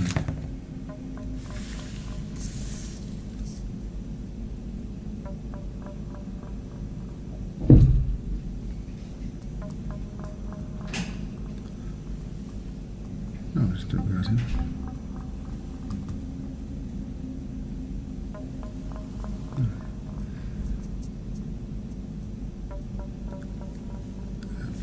I don't pay full attention to the guys' faces when I have paid attention to the parties.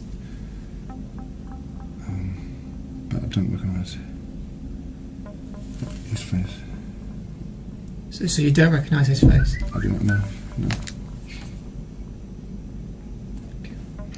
And I mean, that's Jack Taylor, so you don't recognise No, I don't. Jack Taylor? No. So, have you ever slept with this male? No. Had sexual intercourse with him? It doesn't look like the type I would go with myself. He's not the sort of person you'd go for? No, I tend to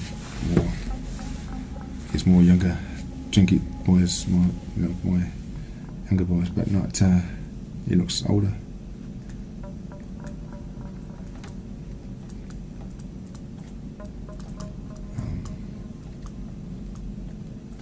He could be similar to the type I've taken to parties, but I don't recognise him as being one of them. So you don't recognise him as being one of them? No. No. Okay.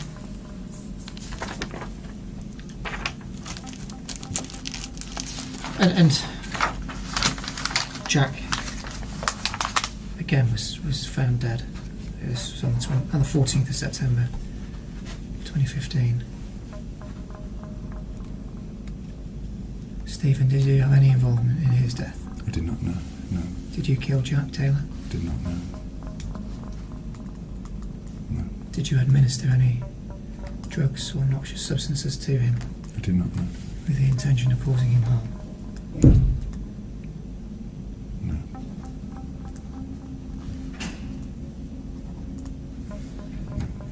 Definitely not. No. No. And you say you've never seen him before. Is that right? That's right. That's right. Okay, I've got another map here, CRT8. I'm just trying to show you as many maps of the area because it's not easy to get it all on one piece of paper, just so that we're clear really. And again, it shows your home address and it shows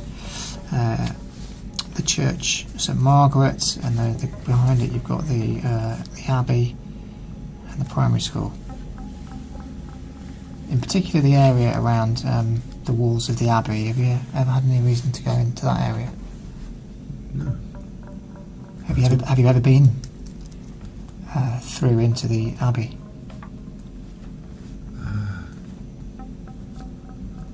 No, I haven't. No.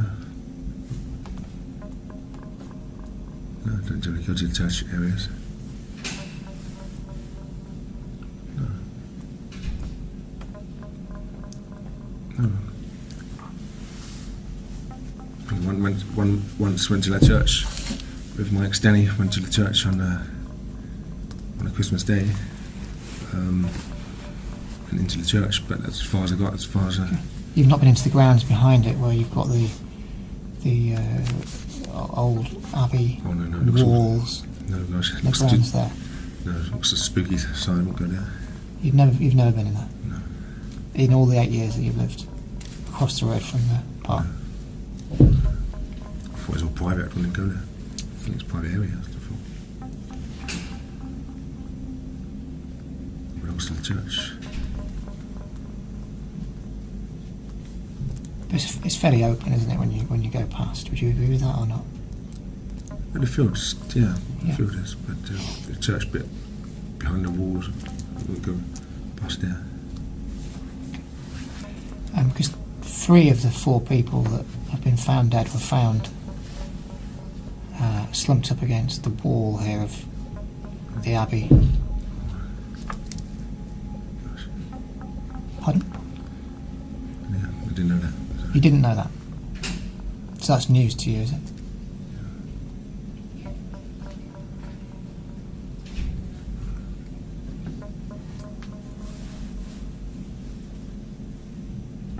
Did you put them there? No. So obviously Anthony was found slumped outside your address with a large amount of GHB in his system. The other 3 men we've been discussing were all found over by the wall area of the Abbey. We can see on the map. Again, all of them were slumped against the wall with a large amount of GHB in their body. Can you account for that at all? No, I can't. I mean, Stephen, did you write this letter here, CRT 11? No, I didn't. The photos of it that's found with Daniel. No. Definitely not. Are you telling us the truth, Stephen? I'm telling you the truth, yes. About the letter? Yes. 100% truth. About all of these boys? Yeah. Young boys? In the early stages of their youth, really, in terms of in their early 20s. All found dead. Stephen? Yeah, I understand, but Close to your house. One of them had been in your house, either just before or at the time when he died, and was found to have large quantities of a drug in his system. The other 3 were all found just over the road in the churchyard, or just beside the churchyard in that area that we've discussed, propped up against a wall, short distance from your house, all again with high levels of GHB in them, enough to kill them. Highly unusual way to die for one person. This is 4 all found very close to where you live. All men, young men, type of men that you say that you find attractive. All now dead, Stephen.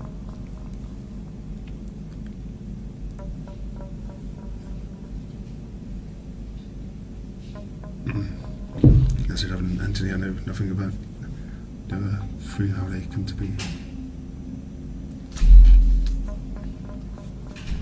Stephen, this is serious. Yes, I know. Okay. it's really important that you tell us the absolute truth.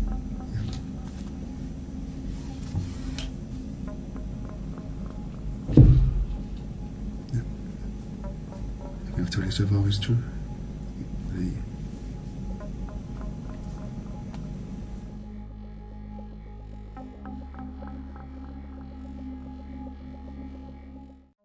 Stephen Port pleaded not guilty to all offences and, in October 2016, went on trial at the Old Bailey in London.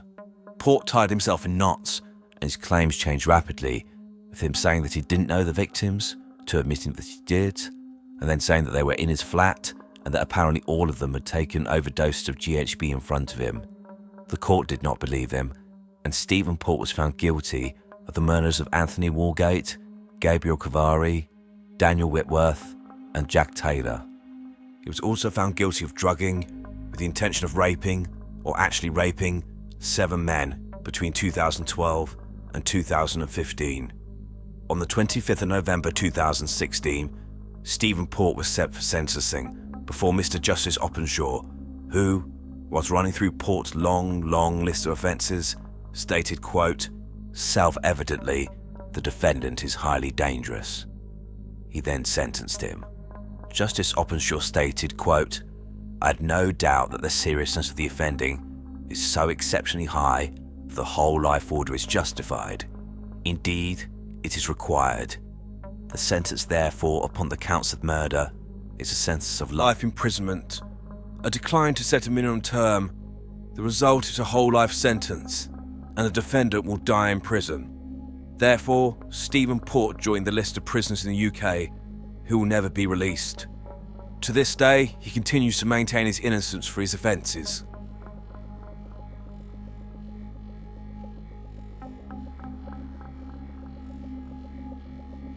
After Stephen Port was caught, and due in large part to the victims' families, the Metropolitan Police referred itself to the Independent Office for Police Conduct, the IOPC, and an investigation was launched.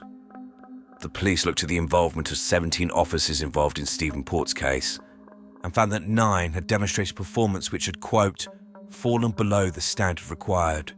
They were reprimanded for, quote, "performance failings, but allowed to remain in service." And, to add insult to injury, in 2021, the Metropolitan Police confirmed that 5 of these officers had been promoted. The coroner's inquest stated that inaction in the investigation of Anthony Walgate's death, quote, "probably contributed to the deaths of the other 3 men." In June 2022, the IOPC stated they would be launching a fresh inquiry into the police's handling of the Stephen Port case, but given that the original investigation took 2 years, there'll be no answers quickly, and by the time a report is published, potentially these same officers will have been promoted again. I think the term "probably" is indicative of British culture, with us being very polite and not wishing to offend. I'll leave it to my viewers to determine what they think, but I would say the police failings definitely led to Port being allowed to kill and rape people after his first murder. All of the victims' families and friends accused Metropolitan Police of institutional homophobia. They also pointed out how inevitably the police would have handled this case differently if the 4 victims had been women. I think it's horrific that the family and friends of these young men had to basically put their grief aside in order to become detectives, because the people whose job it actually was to do this were so useless. Total respect then.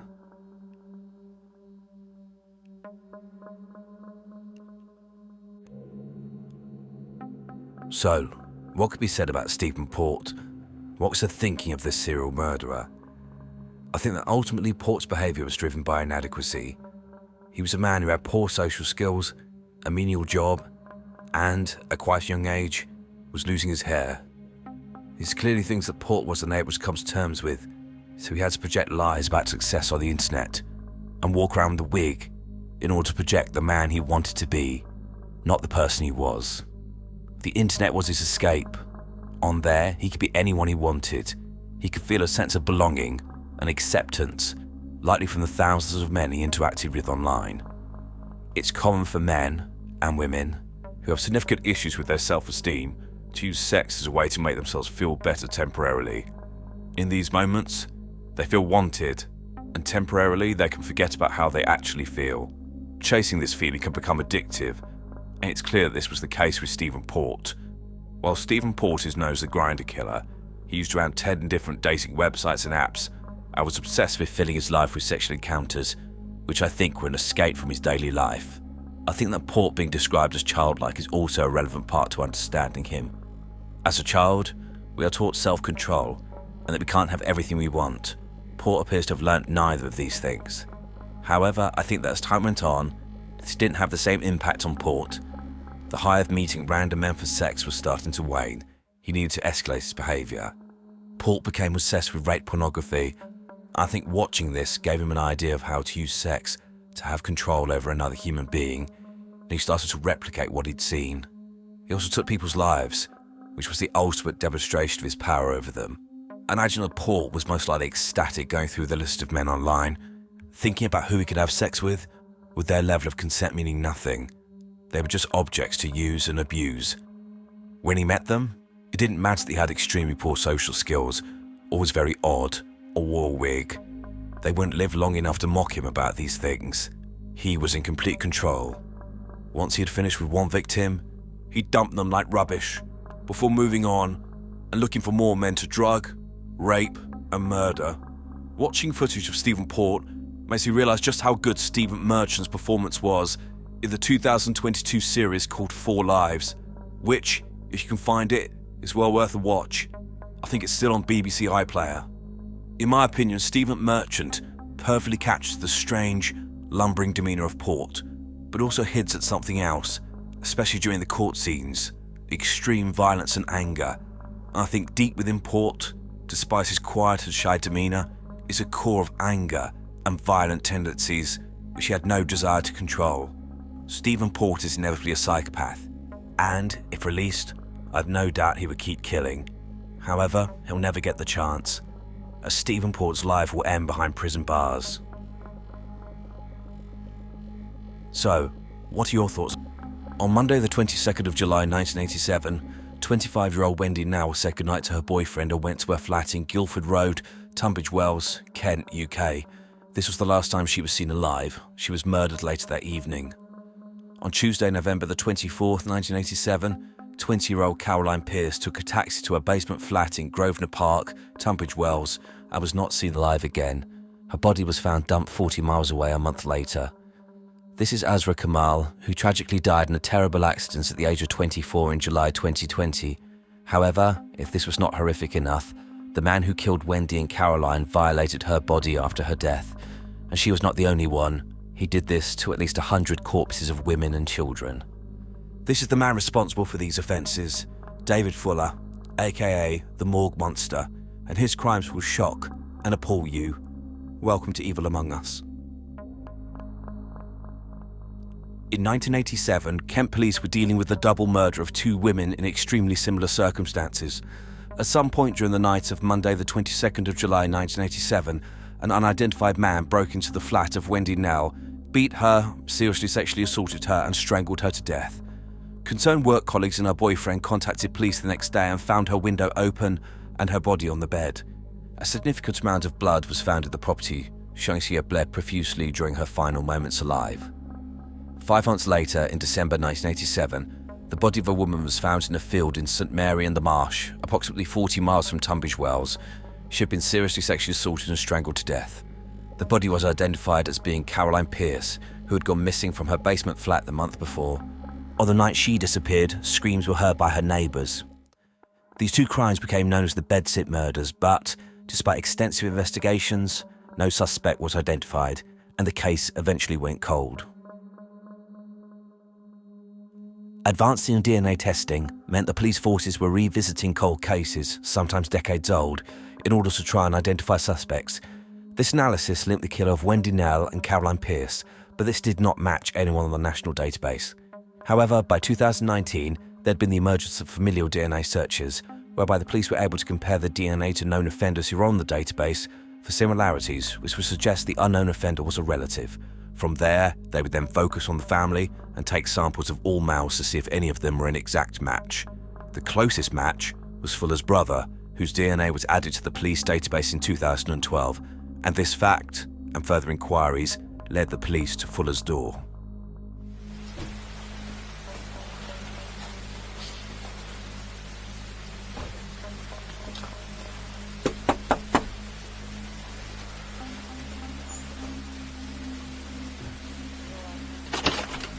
Morning.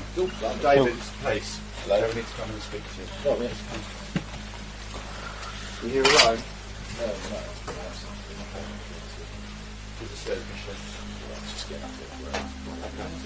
Good. David, if you listen to what I'm going to say. Yes.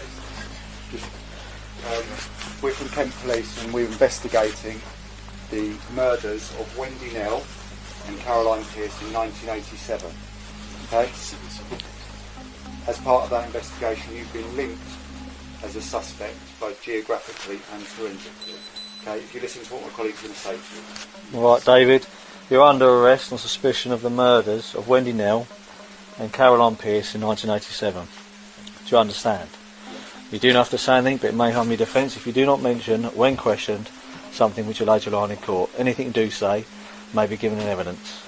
You are being arrested to secure and preserve evidence by means of questioning, so we can conduct searches, so forensic samples can be obtained, and to prevent your disappearance. As an aside, I always find these murder arrest videos really fascinating, as they show an individual's last moments of freedom, as they basically go straight to the police station, then to court, and then sit in prison until their trial or their sentence, and then, if convicted, serve their time, which could be 15 years, 20 years, or the rest of their lives.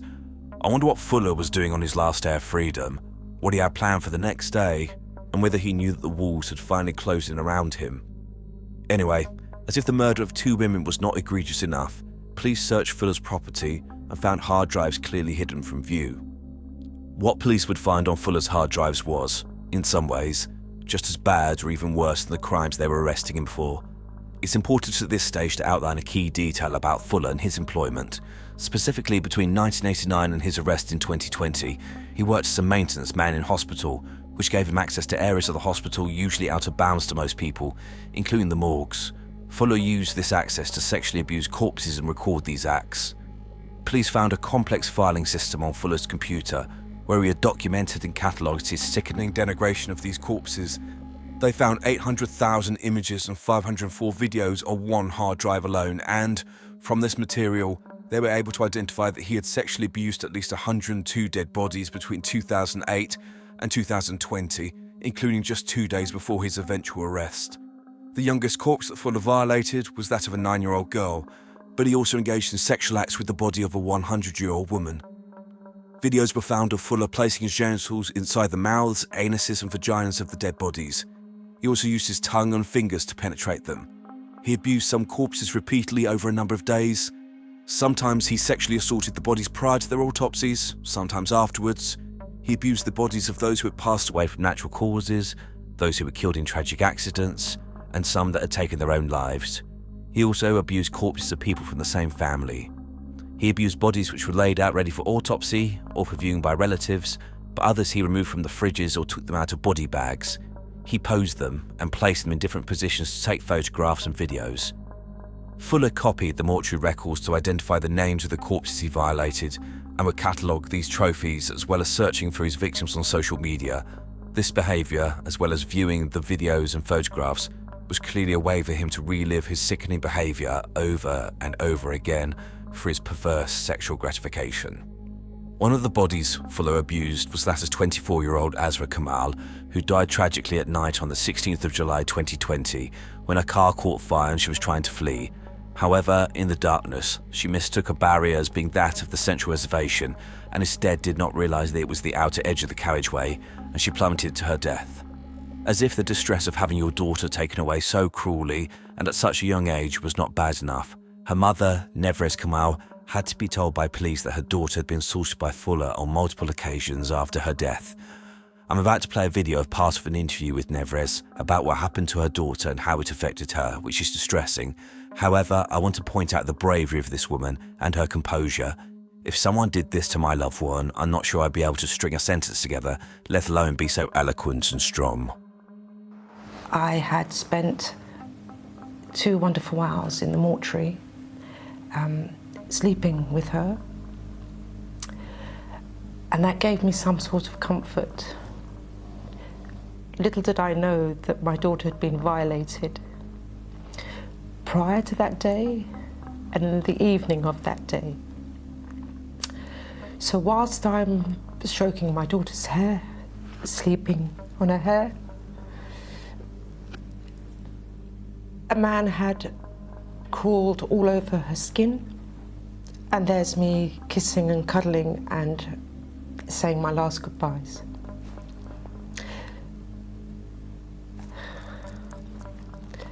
And that's quite awful, quite awful. However, it is not Azra's shame. It is not my shame.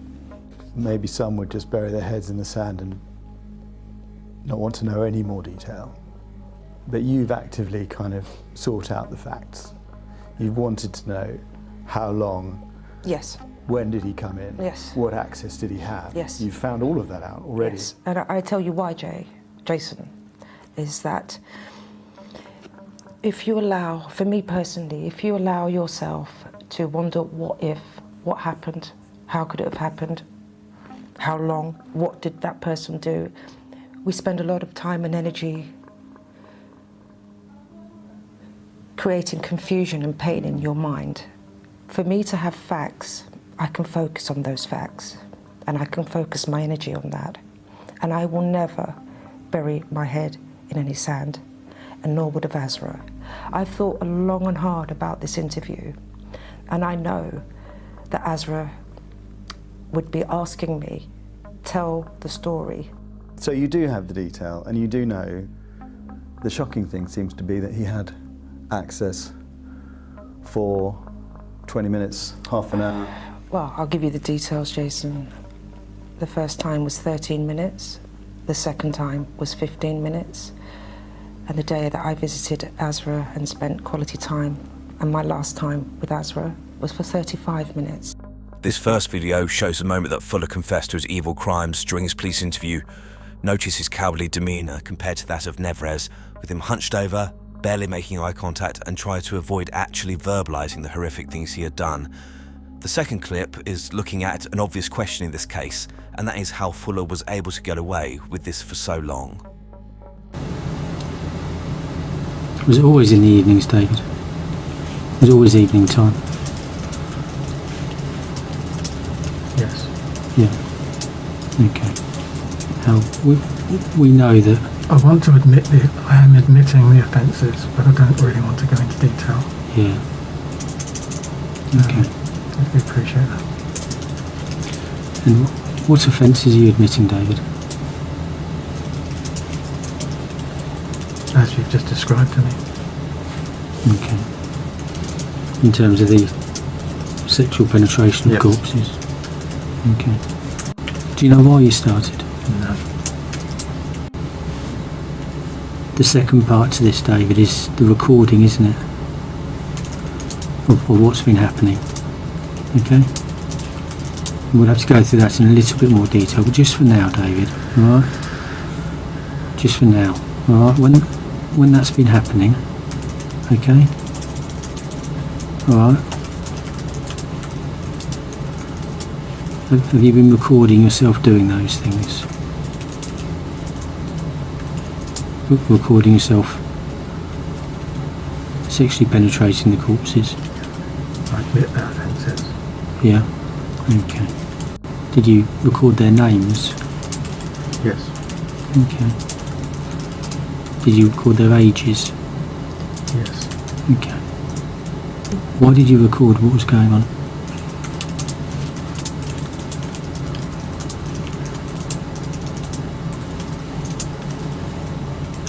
I don't know why. What did you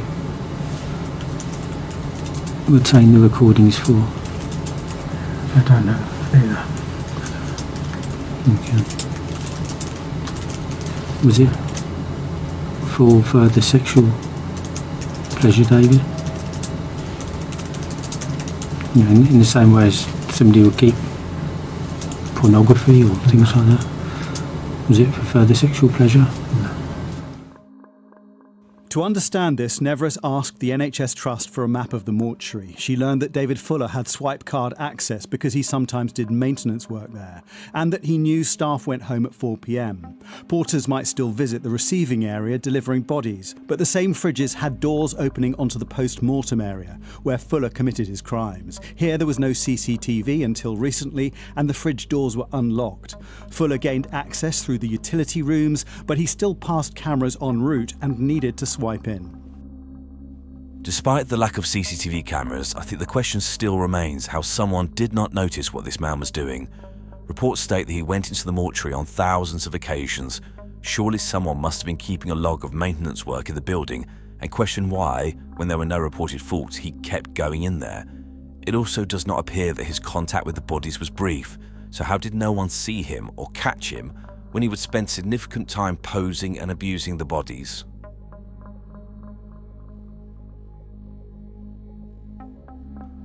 On the 15th of December 2021 at Maidstone Crown Court, Fuller appeared for sentencing for the murders of Wendy Nell and Caroline Pierce, as well as 51 other offences related to the sexual abuse of corpses. He had pleaded guilty to all charges a week before. During this hearing, the extent of his depravity was fully exposed. Also contained on Fuller's hard drives were images of murdered and sexually abused women and children. There was a large number of indecent images of children, some as young as 2 years old, being forced to commit sexual acts with men. It was clear that Fuller not only had an obsession with sex, but any acts of violation related to children and women, with him appearing to be drawn to acts that caused them pain, distress, and degradation. With regards to the 2 women he murdered, it was unclear but considered likely that he committed sexual acts on them after they were deceased.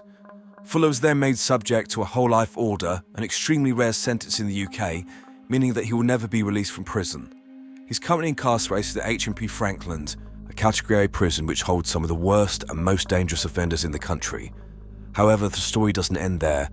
In December 2022, Fuller was again in court for sentence after pleading guilty to further sexual acts related to 23 corpses. He was given a further 4 years custody. However, I wish to close this part of the video by including a portion of the sentencing hearing and how the judge described Fuller's crimes. There is a settled process by which the court reaches sentence.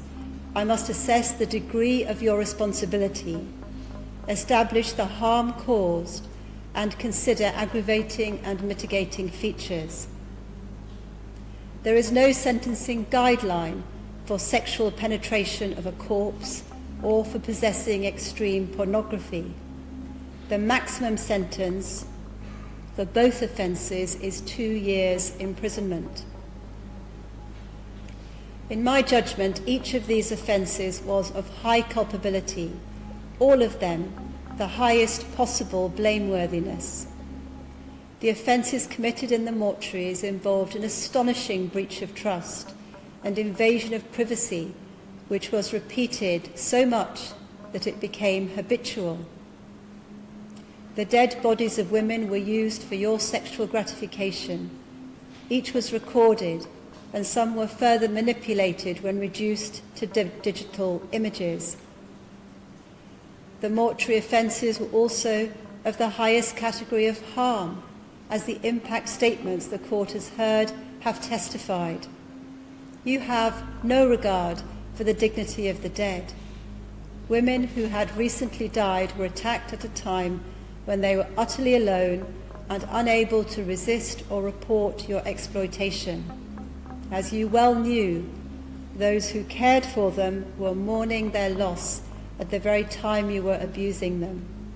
There are numerous aggravating features obvious in the description of what you did: the location, the repetition, the abusive position, the utter degradation of those recently living human beings, and in particular, the multiplicity of victims. There is no mitigation. I have seen no evidence of genuine remorse, as opposed to hollow regret now that you are under public scrutiny. It is clear that David Fuller was a committed necrophile, and it will likely take years of analysis by people much cleverer than me to understand his crimes and how his sexual beliefs developed. However, I want to have a go at it, so here are my thoughts on David Fuller and how his offending potentially progressed. Firstly, I think that it's important to point out that Fuller wasn't only interested in dead bodies, but he appeared to also have a sexual interest in acts on living women and children, with these revolving around violence and a lack of consent. I believe this demonstrates that he had an overall desire to engage in acts which degraded women and children, using their bodies any way he wanted, both before and after they died. This behaviour, I think, would have given him a great sense of power, which was likely in contrast to his general demeanour, which appears, outwardly, to be quiet and somewhat introverted. How his interest in this type of behaviour developed is not clear, but it is apparent that he'd been a ticking time bomb for most of his life. The murders of Wendy Nell and Caroline Pierce were clearly not impulsive acts and were likely planned out and were the culmination of years of fantasies. The fact that the judge believed that he may have had intercourse with their bodies after death suggests that potentially his whole aim was to kill these women in order to abuse their bodies after they had died. However, to the best of our knowledge, Fuller did not kill again, which is unusual, but I believe explainable and shows his level of cunning. Potentially Fuller found the act of murder too risky and laborious, including cleaning up the crime scene, etc., and weighed up his options as to how he could indulge his sick sexual desires without risking being caught. So, he researched jobs which would bring him into contact with dead bodies on a regular basis. I have little doubt that the reason why Fuller got the job in the hospital in 1989, a year after the murders, was to gain access to corpses to abuse. I also don't believe for a minute that Fuller's behaviour only starts in 2008 and stops in 2020, and think it is likely that he had been doing this for decades. Based on this, the number of corpses he violated could be in the thousands. Whether he did in fact commit more murders is unclear at the current time, but I would not be surprised if the name of David Fuller is not in the news again in the future. This is a well-known case, but I wanted to cover it, as Richard Huckle was, in my opinion, pure evil. He was a man who likely raped and abused over 200 children, including babies, in East Asia between 2006 and 2014, with him videoing his horrific crimes and bragging about his behaviour online to other sick individuals. The scale of his offending is absolutely horrific. Huckle was eventually imprisoned, but just 3 years into his sentence, karma caught up with him, and Huckle himself met a horrific end, with him being tortured and murdered. The life and death of Richard Huckle is both horrific and fascinating. Welcome to Evil Among Us. Richard Huckle was born on the 14th of May 1986 in Ashford, in Kent in the UK. There are no reports of issues in Huckle's childhood in terms of abuse or neglect, but it appears that he was described as a quiet individual and a, quote, bit of a loner by people who knew him, but generally he was considered to be inoffensive. However, as I've covered on many occasions, pure evil doesn't wear a sign. These people don't have horns, they look perfectly ordinary. At the age of 16, Huckle took part in a month-long expedition to visit a school in Namibia, South Africa. He then returned to the UK and planned to take his gap year in East Asia.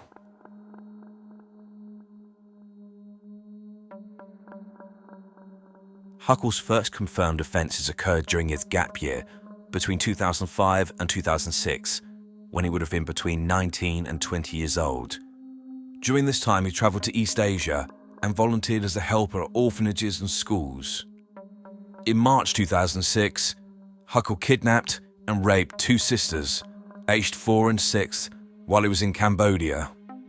Later that same year, Huckle moved to Malaysia and raped at least 1 child, a 5-year-old girl, and this was a victim that he'd repeatedly target for the next 7 years until she was 12 years old.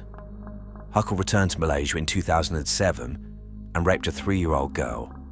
He again repeatedly victimised this child over the years until she was 10 years old. In between trips to Malaysia, Huckle would return to the UK and complete qualifications to help him gain access to children, including a certificate to enable him to teach English as a second language.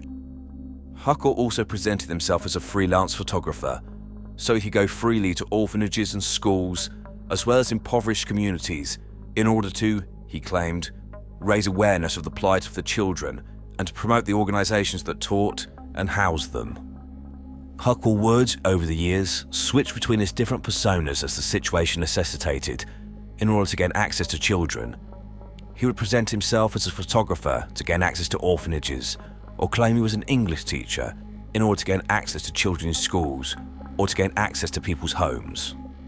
In 2011, Huckle moved permanently to Kuala Lumpur, Malaysia, and it appears that his relocation allowed him to commit to his paedophilia on a full-time basis. Huckle would gain the trust of organisations and families he targeted by presenting himself as a Christian who was just there to do good work to help others. Once he gained their trust, he would find ways to be alone with the children, including taking them on days out, teaching them English, and teaching them photography.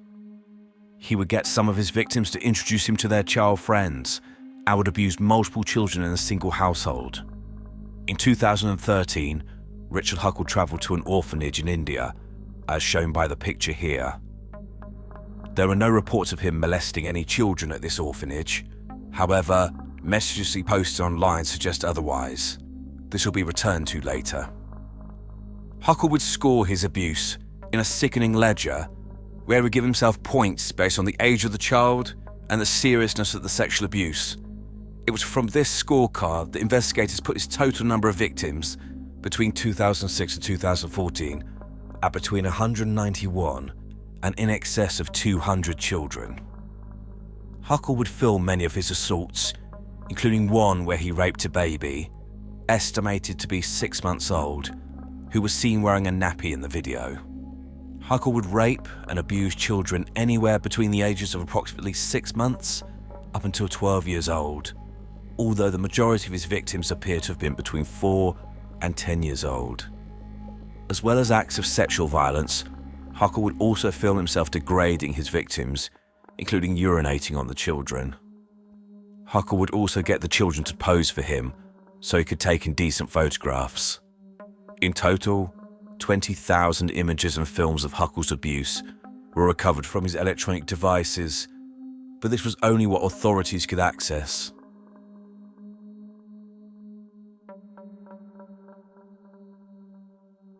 The pure evil of Richard Huckle is shown by his online activity, where he would share pictures and videos of his crimes, brag about his abuse of very small children, encourage others to rape children and teach them how to do this, as well as talk about his plans for the future.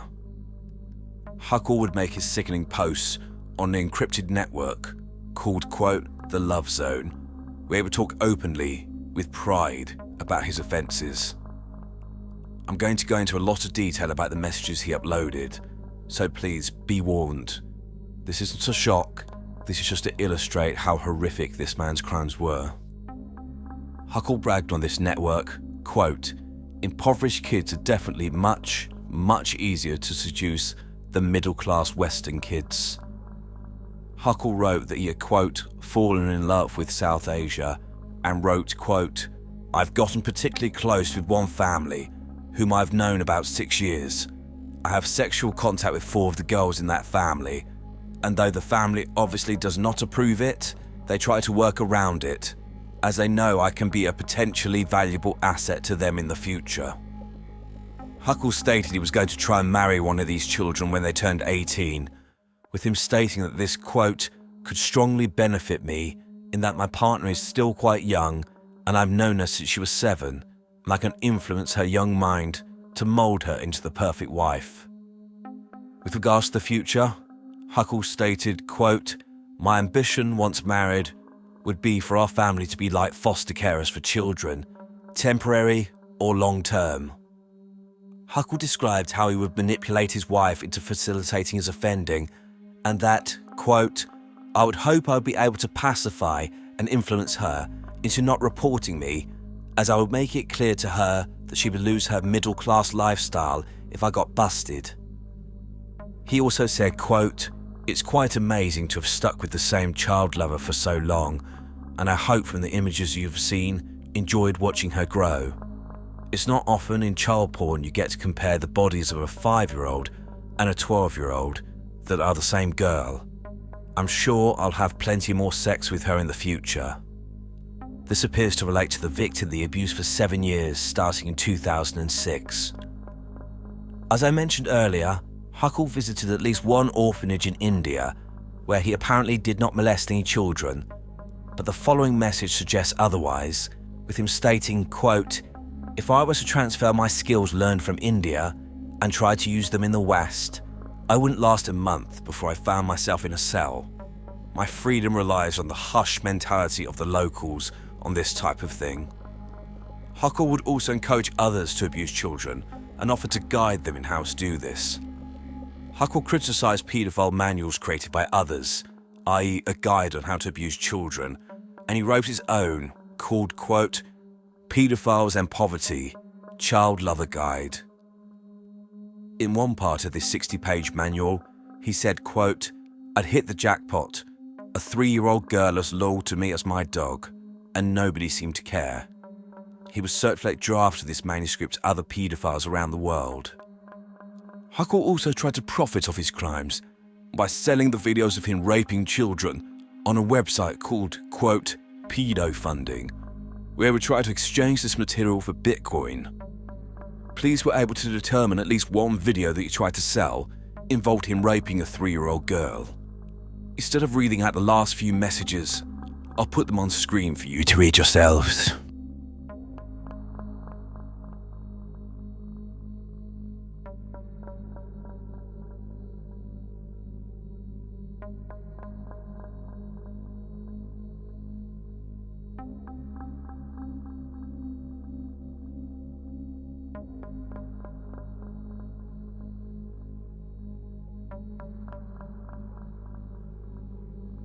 Whilst Huckle was eventually arrested by officers from the British National Crime Agency, it was the diligent work of the Australian Federal Police which eventually led to his downfall.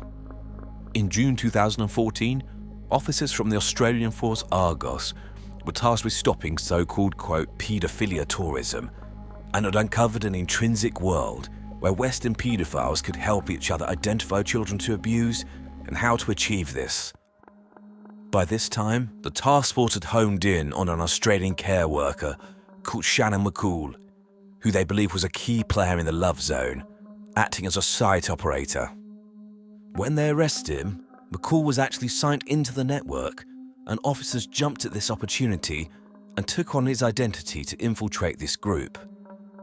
This enabled them to gather evidence against approximately 1,000 paedophiles across the world, with them providing intelligence to the various local law enforcement agencies, and this included passing information about Richard Huckle to the British National Crime Agency.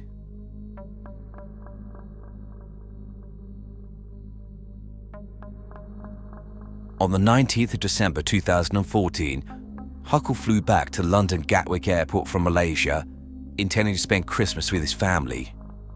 Officers for the National Crime Agency were waiting for him and arrested him.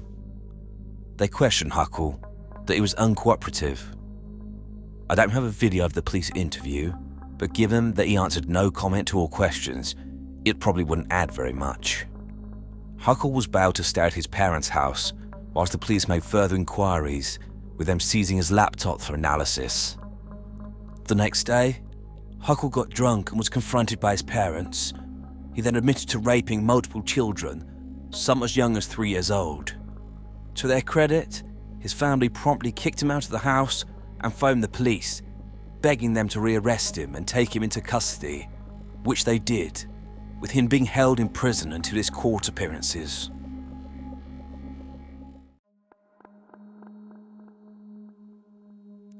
The investigation into Richard Huckle was extensive, with officers having to watch and categorise all of the material on his computer. However, they were only able to access parts of Huckle's laptop, with him refusing to give them encryption information, which would enable them to lay bare his horrific crimes in their totality. Eventually, Huckle was charged with offences against 29 children, which was based on the offences which he had photographed or videoed. However, the prosecution stated that the true number was likely in excess of 200 children. In January 2016, Huckle pleaded not guilty to all offences, and his trial was set for April 2016.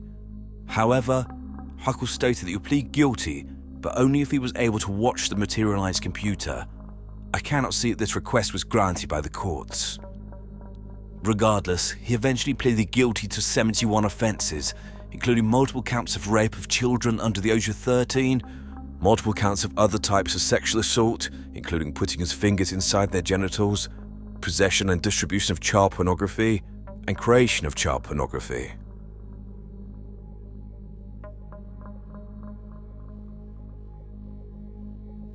Richard Huckle's sentence was set to occur between the 1st of June 2016 until the 3rd of June 2016 at the Old Bailey in London, with the court needing almost 2 days simply to go through all of the offences he committed. During these hearings, Huckle's lawyer read out a statement from him where he tried to blame his crimes on his immaturity. The statement read, quote, "I really understand and acknowledge the true scale of damage it caused to the Malaysian community. I had hoped to escape this mundane life of solitude in the UK, yet was overwhelmed by the attention I received in Malaysia. I completely misjudged the affections I received from these children. My low self-esteem and lack of confidence with women was no excuse for me to use these children as an outlet. I am open and eager to rehabilitate from this offending behaviour. I don't want to become a martyr to sex tourism in Malaysia. This was all my doing as a consequence of my immaturity, and I'm truly remorseful." Huckle had both a report from a psychiatrist and a pre-sentence report from probation, and both indicated that Huckle minimised his offending and blamed his actions on external factors. With the psychiatrist in particular, Huckle did not seem to grasp the seriousness of his situation, with him stating that he wanted to, quote, "put all the madness behind me and to marry a woman who he could settle down with." Eventually, on the 3rd of June 2016, the presiding judge, Peter Rook KC, delivered his sentencing remarks. He stated, quote, "Relentlessly you preyed upon the very young, prepubescent, vulnerable children from a minority ethnic community into which you ingratiated yourself. This was a prolonged campaign of rape of the children from a small community." He described the manuscript that Huckle produced to help others abuse children as a, quote, "truly evil document." Whilst the judge was speaking, Huckle was in the dock, apparently with his hands in prayer. The judge also said, quote, "You were and are sexually obsessed with children. You have spent years abusing them. In one of your postings, you've stated that you have become consumed by your paedophilia. It's clear from your postings on hidden encrypted paedophile websites on the dark web, and from the manual you're in the process of drafting, that your life revolved around your obsession with your own sexual gratification by child sex abuse. It's also clear that, had you not been arrested, you plan to continue the same lifestyle using the expertise that you are keen to show off to and share with other abusers, so as to continue your sexual exploitation of the children of such communities. You even spoke of embarking on a sham marriage to give you access to foster children." The judge then sentenced him. Richard Huckle was sentenced to life imprisonment with a minimum term of 23 years before he could apply for parole. The sentence was considered unduly lenient by many, with many questioning why Huckle was not being sent to prison for the rest of his life. However, little did everyone know, he actually was.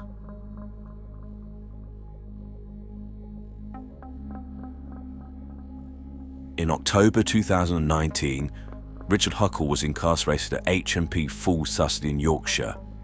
It's one of a number of Category A prisons in the UK, which house the worst of the worst criminals. Former residents include Dale Cregan, a gangster from Manchester who killed 4 people, including 2 police officers in 2012, and the Muswell Hill murderer, Dennis Nielsen, who killed and dismembered between 12 and 15 men in his flat in London in the late 70s and early 80s. Another prisoner at HMP Full Sutton was 30-year-old Paul Fitzgerald, a diagnosed psychopath who had fantasies of raping, killing and eating people. He had a history of violence and sexual offending. This included indecent assaults against girls in 2004 and 2006 when he was 13 and 15 years old.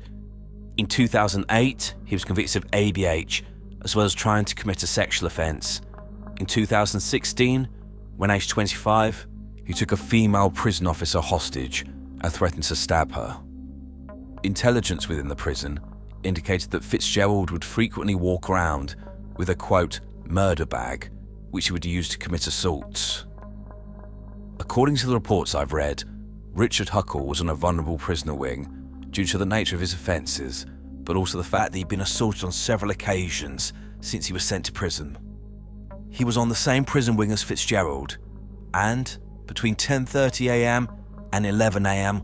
on the 13th of October 2019, Huckle was sat in his cell when Fitzgerald walked in, pre-armed with a makeshift knife and a ligature. Fitzgerald closed the door and attacked Huckle. Fitzgerald first bound Huckle's hands and feet together and gagged him.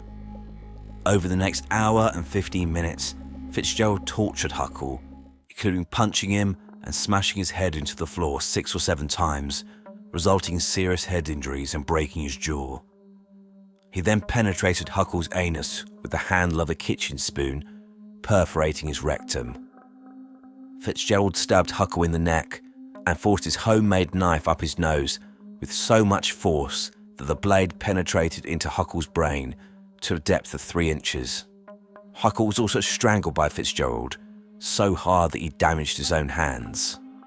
Prison officers were given a tip-off that something was wrong, and they went into Huckle's cell and found a scene of utter carnage. Fitzgerald was restrained, and attempts were made to save Huckle, but it was beyond saving and was pronounced dead. His cause of death was determined to be due to strangulation and stab wounds. Later, Fitzgerald stated he intended to eat parts of Huckle's body and was planning on killing other prisoners, but, quote, got carried away by how much fun I was having doing what I was doing to him, so he did not have time to carry out his plans before he was discovered. Fitzgerald described his actions as being, quote, poetic justice, meting out the ultimate punishment to Huckle for his crimes. Fitzgerald didn't show any remorse. He seemed to revel in his notoriety. He eventually got sent to court and was sentenced to life imprisonment with a minimum term of 34 years before he's eligible for parole.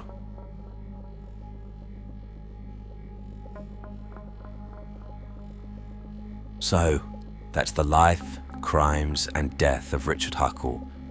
I now want to look at a profile of him. This is going to be quite long, but I think it needs to be, because of how evil this man was. So, where to start with Richard Huckle? I use the term evil in a lot of my videos, but in my opinion, he is at the top end of the scale of evil. Murder is horrific, but I think there's something so profoundly damaging and monstrous about those who sexually abuse children. It takes their natural trust in adults and destroys it. I've never met anyone who was sexually abused as a child who does not bear the scars of this violation. These people often have low or even no self-esteem, PTSD and other mental health issues, issues with alcohol and drugs, significant problems in their intimate relationships, including difficulties with intimacy, and commonly going from abusive relationship to abusive relationship with them believing that's all they deserve. This type of abuse destroys lives, and given the nature of the victim in the case of Huckle, it could lead to 50, 60, 70 years of suffering.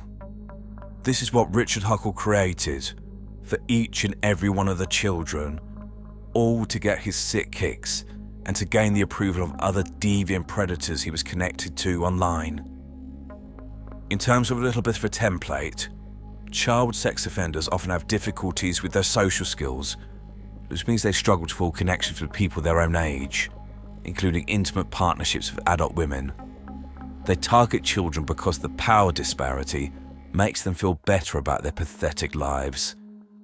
Unfortunately, so-called sex tourists travel to impoverished areas and abuse the children, knowing that there are almost no safeguards or measures in place to protect them, and they can basically have an endless supply of victims. I think that Huckle likely began viewing child pornography at a very young age, and when he went to Namibia as a teenager, a country where almost half of the population live in poverty, He saw how easily he could get access to children in disadvantaged areas, and then he likely came back to the UK and fantasised about how easily he could rape children in these places and looked for opportunities overseas to do this. It's clear that Huckle was proud of his behaviour and wanted to guide others, and he made a name for himself amongst those who victimised and abused children. These are the worst types of people in the world, but to Huckle, they were his acolytes. The people will give him praise and a sense of belonging, again in contrast to his sad, pathetic existence. The many, many children he abused were solely for him to gain sexual gratification, a sense of power and control and fame and fawning from his paedophile network. He didn't care about the lifelong wounds that he caused these children. I've not read about the physical injuries he must have caused to these children, but the pain they were subjected to, especially the very young children and babies, is something I can't get my head around. However, I think this was past the point, and that Huckle was a sadist. It was noted in court documents that the distress of the victims was obvious in the videos. I think Huckle enjoyed causing pain to these children, destroying their tiny bodies. He also urinated on them, an act of complete degradation. Many of these children clearly had nothing, hence why they were living in orphanages, but they at least had their innocence, and Huckle robbed them of this.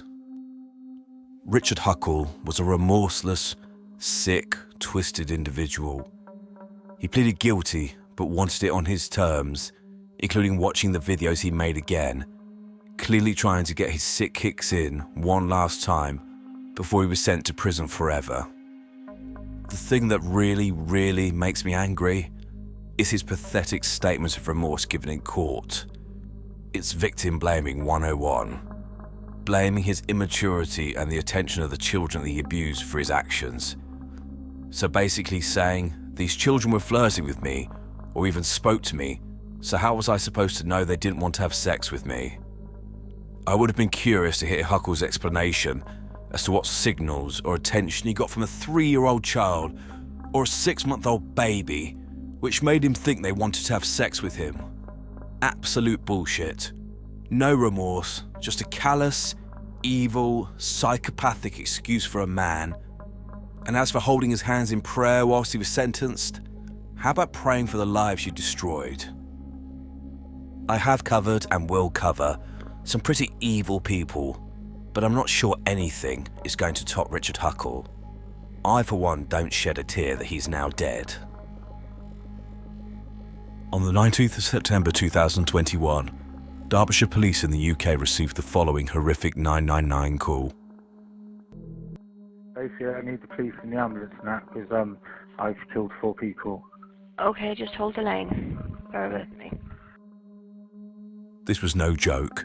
The man making this call, Damien Bendel, had in fact killed 4 people, including his pregnant partner, her 2 children, and another child who was at the property for a sleepover. He also raped one of the children while they lay dying. This crime shocked the nation and led to a review which revealed serious failings in the management of this man's case by people who should have been protecting the public. Welcome to Evil Among Us. Damien Bendel was born on the 6th of January 1990 and raised in the town of Swindon in Wiltshire. I don't have much information about his upbringing, but it appears he grew up in a dysfunctional family surrounded by domestic abuse, drugs, and general criminality. Bendel would wear his family's reputation with pride, with him often boasting about how often his family members have been in jail. He was described by people in the local area as someone who thought he was a, quote, bad boy, and, quote, wannabe gangster, who was desperate to emulate his family members, who he idolised. He engaged in a campaign of antisocial behaviour in his local area, terrorising neighbours and shop owners, as well as committing petty crimes such as shoplifting. A massive red flag was the fact that Bendel was known in the area as someone who enjoyed torturing animals, and he would boast about killing kittens and dogs by beating them to death with bricks. Clearly, from a young age, Bendel was an individual who believed he could do and take whatever he wanted without consequence. An individual who enjoyed violence and inflicting pain on others, someone who was willing to violently kill living creatures. He was also a racist and would racially abuse and target Asian members of the community. He claimed to have been a high-ranking member of the Aryan Brotherhood, but whilst was undoubtedly a white supremacist, his affiliations to any right-wing organisation has never been proven. Throughout most of his life, Bender was addicted to drugs, specifically cocaine and heroin, and he began using these when he was a teenager and began committing offences to get money to fund his habit. On the 20th of April 2010, he was stopped by the police who searched him and found cocaine on him, so he was given another caution. However, within 6 weeks, he committed his first serious offence, which he was caught for. On the 3rd of June 2010, Bender attacked an Asian man walking alone in the street, and when this individual resisted, he beat him before robbing him of his belongings. The beating this man received was far in excess of what was necessary to commit the offence. It was clear that Bender was getting off on the use of extreme violence. Before the victim lost consciousness, he remembered Bender racially abusing him while he punched him again and again and again. Bender was soon caught and, on the 30th of June 2011, was sent to prison for 3 years for robbery. Bender had interactions with various professionals in prison, one of whom described him as, quote, cold and calculated and quite psychopathic. He was assessed to be highly manipulative and a man fully in control of his emotions, who was willing to use extreme violence in order to get his own way. Bender was released in August 2012 and seems to have stayed off the police's radar for a few years, but this obviously doesn't mean he wasn't committing crimes. During this time period, it's known now that he was violently abusing a woman who was terrified of him. Not much information is available about this woman, but I should call her B. It's not clear what behaviour B was subjected to, but as I've tried to reinforce time and time again, the violence that people are willing to use behind closed doors towards people they supposedly love is often far worse than what they use towards others. So, considering this is a man who apparently enjoyed killing animals, I can only imagine the horror this woman was subjected to and fully understand why she felt unable to report this to the authorities until later, as he would have probably killed her had he found out. Bender could not stay out of trouble for long, and on the 7th of June 2015, he walked into a newsagent's in Swindon, run by Narendra Patel, who was 62 years old at the time. Mr. Patel later recalled, quote, he was pacing up and down the shop, looking out the window. I was suspicious as soon as he came in. I kept a close eye on him. I remember he phoned someone and was still staring out the window before he finished a call and moved over to the fridge.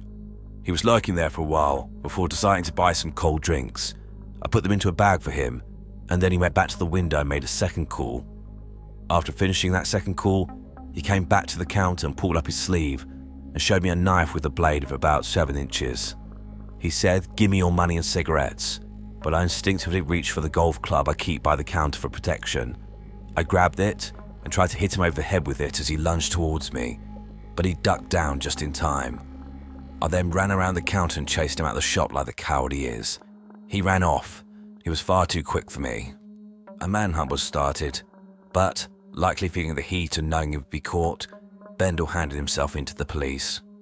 On the 21st of August 2015, he was again sent to prison for 3 years, this time for attempted robbery and possession of a knife.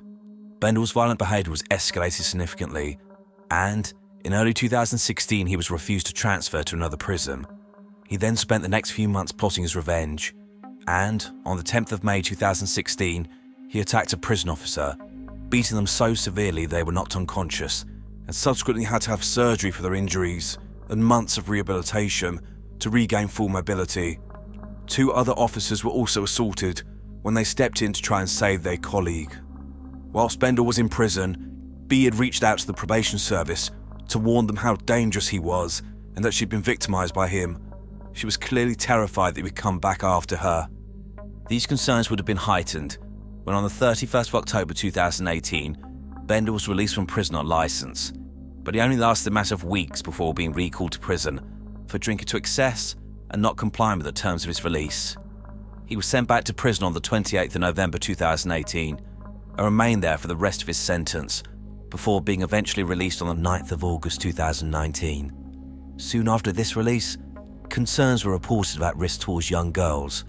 So on top of everything, being a violent thug, a bully, a racist, and a domestic abuse perpetrator, Damien Bendel was also a paedophile. In May 2020, Wiltshire police were receiving reports about him grooming a vulnerable 16-year-old girl who was in care, but also him trying to start sexual relationships with younger girls who were in the same position. No doubt Bendel saw these girls as easy prey, so he used them to get his sexual needs met, but also he likely believed he could easily control them. The police were so concerned that they assessed Bendel as posing a high risk of serious harm to children, i.e. they believed he was already or was about to offend against female children. This information was shared with the probation service, but, as will be highlighted later, ignored when it really mattered.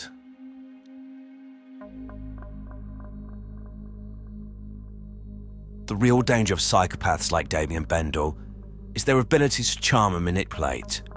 Their ability to portray a superficial charm that draws others in. Whilst Bendel was a violent psychopathic criminal, when it came to women, he would initially present himself as a gentleman, drawing them into his web, and then he would show them the monster he really was. But by this point, it was too late. They were under his control, too terrified to leave. This is how he convinced 35-year-old Terry Harris to begin a relationship with him after the pair met on a dating website in March 2020. Terry had recently broken up with her partner of 14 years, Jason Bennett, who was the father of her 2 children, Lacey, aged 11, and John Paul, aged 13. Terry was smitten with Bendel, and, within a few months, he'd moved to Sheffield in South Yorkshire to be with her. This move served 2 purposes. It meant that he could more easily control Terry by being close to her, but also he could avoid the police, as he was a wanted man. This was due to him setting fire to a car in Swindon on the 9th of May 2020, whilst drunk and high on cannabis. Whilst Terry was completely taken with Bendel, her friends and family were extremely concerned. Like when he was a child, Bendel had to be the big man and would brag about his criminal past and that he was on the run from the police. Bendel was a leech. He didn't work and instead spent what little money he had on alcohol and drugs. Terry paid for everything, and she was essentially living with 3 children. Terry's mother, Angie Smith, was sure that her daughter was being coercively controlled. She saw that Terry always seemed to be walking on eggshells around Bendel, possibly fearful that if she said the wrong thing he would kick off. He was also stopping her from seeing her mum and made her cut contact with her friends. Angie begged her daughter to leave Bendel, but she was in love with him, and the pair quickly began living together in a property in Killarmarsh, a village just outside Sheffield.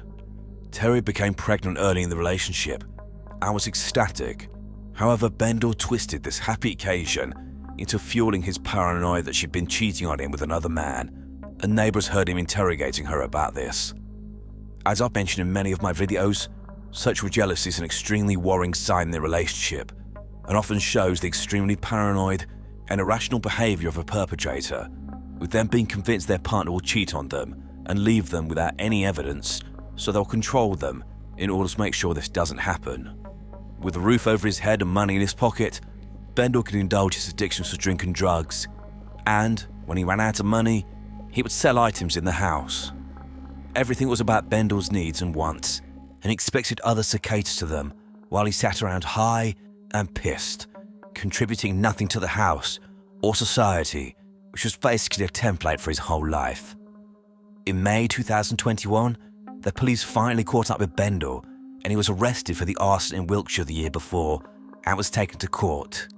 Unfortunately, it's at this point that the inexplicable mistakes were made, which likely contributed to the horror which occurred just a few months later.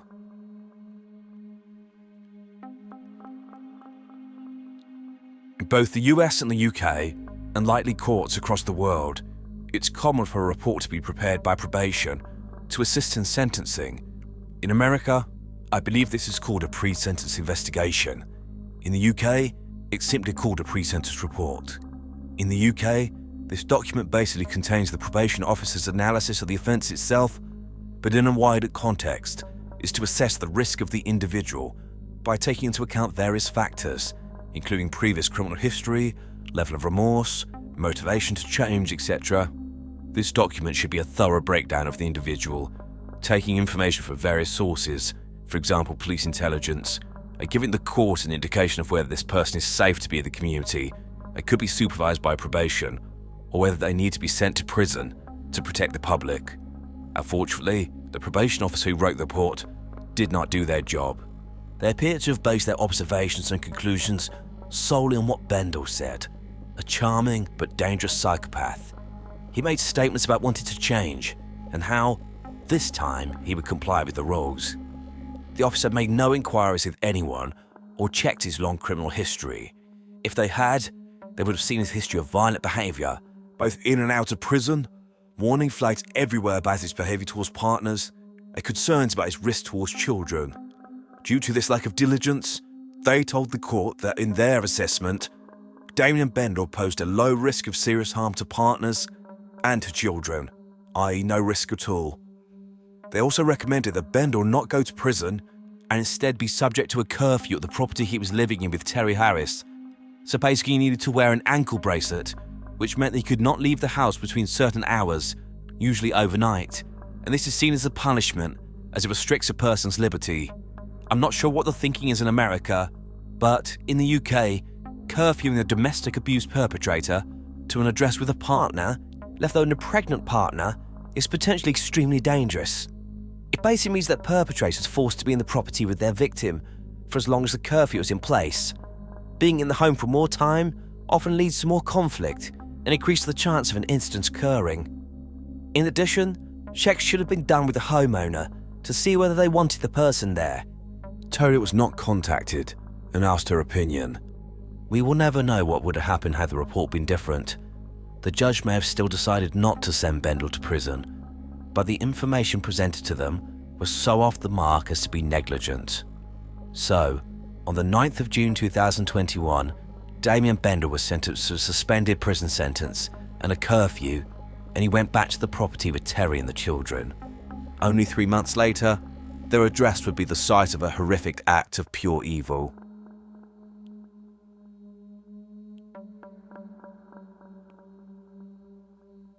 In the late evening of the 18th of September 2021, Damien Bendel was in the property with Terry Harris and her 2 children, John Paul, aged 13, and Lacey, aged 11, who were getting ready for bed. Tragically, a 3rd child was also present, who had come round for a sleepover, Lacey's best friend, 11-year-old Connie Gent. Bendel claimed later he'd been on a 3-day cocaine binge by this point. What happened next will never be known for sure, but Bendel took a claw hammer and attacked all 4 of the people in the house. Each of the 4 victims died in different rooms, suggesting that as soon as the attacks began, everyone ran for their lives. He then went room to room, searching for his victims, and he then repeatedly struck them in the head with the hammer. The attacks were so vicious that their skulls were described as being, quote, smashed in with the force of the attack. The whole house was covered in blood.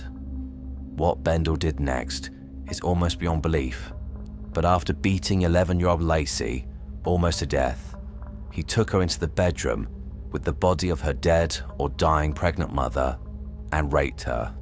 The pathologist stated that Lacey was raped after she'd been attacked and while she was dying from the horrific head injuries inflicted on her by Bendel. When he had finished, Bendel sat with the bodies for several hours. He made no attempts to clean up the house. He was then caught on CCTV carrying a bag which contained John Paul's Xbox. He then took a taxi and exchanged this games console for drugs. Footage was also caught of him going into a corner shop. No sign of distress or concern. Remember, this is a man who had just murdered 4 people whose bodies were lying where he'd left them. It was at this point, around 12 hours after the murders, when Bendel made the 999 call I played at the beginning of the video, confessing to murdering 4 people. This is the police body cam footage of the officers who arrived at the scene. Yeah, I don't know what happened. Alright, come to me. Mate, have you got anything on you that you shouldn't have? No, there's no weapons or nothing. Right, do you just want to undo your coat? Have you armed yourself? Yeah. You have? Have you stabbed yourself, mate? I can see blood on your hands. Yeah. Anywhere else? Just my chest, 4 inches in with a bread knife. Can we have a look? Yeah, and 1 on the stomach. I bled quite. Right, do you want to take? Yes. Can we go down no, just stay there. I just don't want to be in front of her. Alright, just go on the corner. Alright, stand here. Stay here. Right, So we're told, I know what's going to happen to you now, mate. Well, I know it's going to happen to go to prison, obviously, again. Why, what have you done? Have you done something to anyone else? Yeah. What have you done? I've murdered 4 people.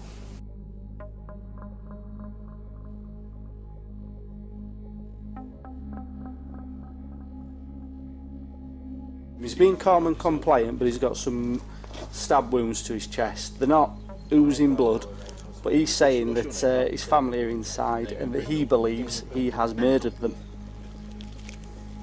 Are you alright for me to go in? Yeah.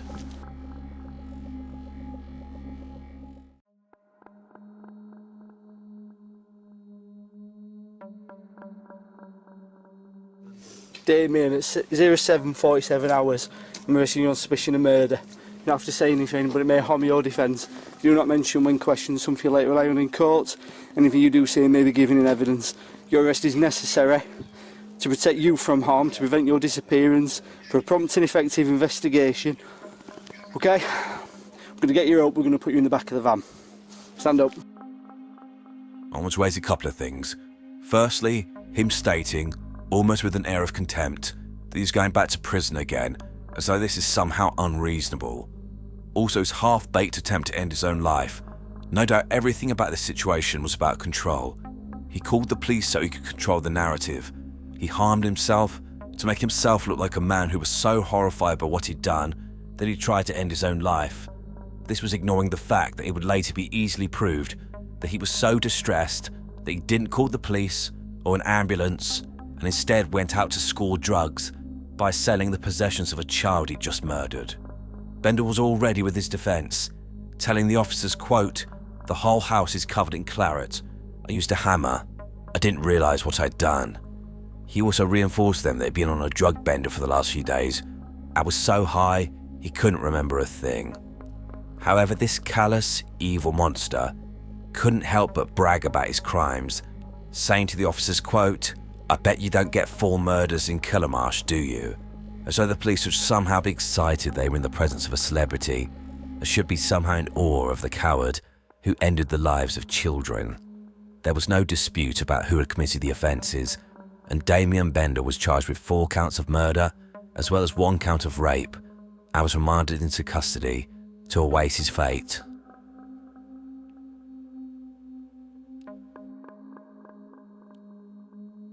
Damien Bendel tried every tactic in the book in court. He claimed that he was so high, he'd suffered from amnesia when the killings occurred. He also initially flatly refused to admit raping 11-year-old Lacey, inevitably due to knowing the treatment child sex offenders get in prison. Bendel offered to plead guilty to manslaughter, basically acknowledging that he killed all 4 victims, but denying that it was premeditated. This was rejected. It was easy to disprove Bendel's lies, including the fact that his amnesia around the killings was so profound, yet he had the gumption to bag up the games console, make his way into town, and score drugs. Also, he'd wasted hours to call for help, and, when police did arrive, he was cold, detached, and acting like a man who'd stolen a bag of sweets and not ended the lives of 4 people. On December the 21st, 2021, at Derby Crown Court, knowing the writing was on the wall, Damien Bendel pleaded guilty to 4 counts of murder and 1 count of rape. That same afternoon, he stood before Mr. Justice Sweeney KC to be sentenced.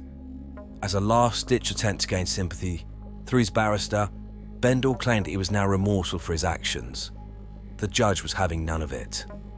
In his sentencing remarks, the judge stated the murders were, quote, "brutal, vicious and cruel, and they were committed against defenceless children and a woman he claimed to have loved, who was in the early stages of pregnancy, carrying his child." He then sentenced him for the murder and rape of 11-year-old Lacey Bennett, as well as the murders of 13-year-old John Paul Bennett, 11-year-old Connie Gent, and 35-year-old Terry Harris. Damien Bendel was sentenced to a whole life order, meaning that he will never be released from prison.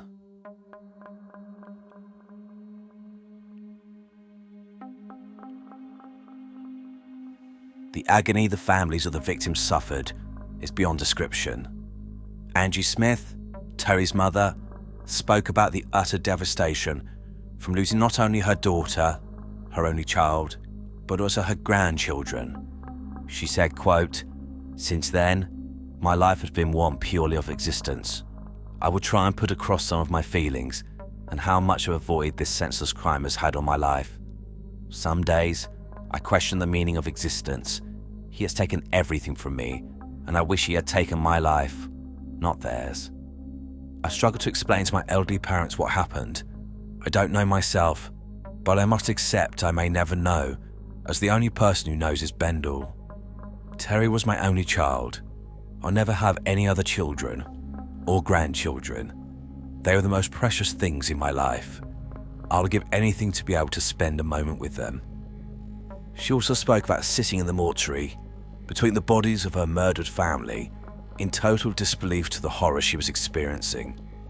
The injuries Damien Bendel inflicted were so horrific, I cannot even imagine what her last image of her daughter and grandchildren must have been. Jason Bennett, John Paul and Lacey's father, released a statement which said, quote, "The murder of my 2 children has destroyed and taken my life away. Life now seems pointless. Looking forward to the future is painful and difficult. If it wasn't for my partner, I wouldn't be here now. Occasionally, I do become distracted by what has happened. My mind goes back to the trauma of how they died. I have a story in my head of how they died and relive the trauma. John and Lacey were innocent. So many family and friends have been traumatized. I won't see them grow up or be given the opportunity to be a granddad. I'm angry their life, their future has been taken. I'm lost without them. I need them."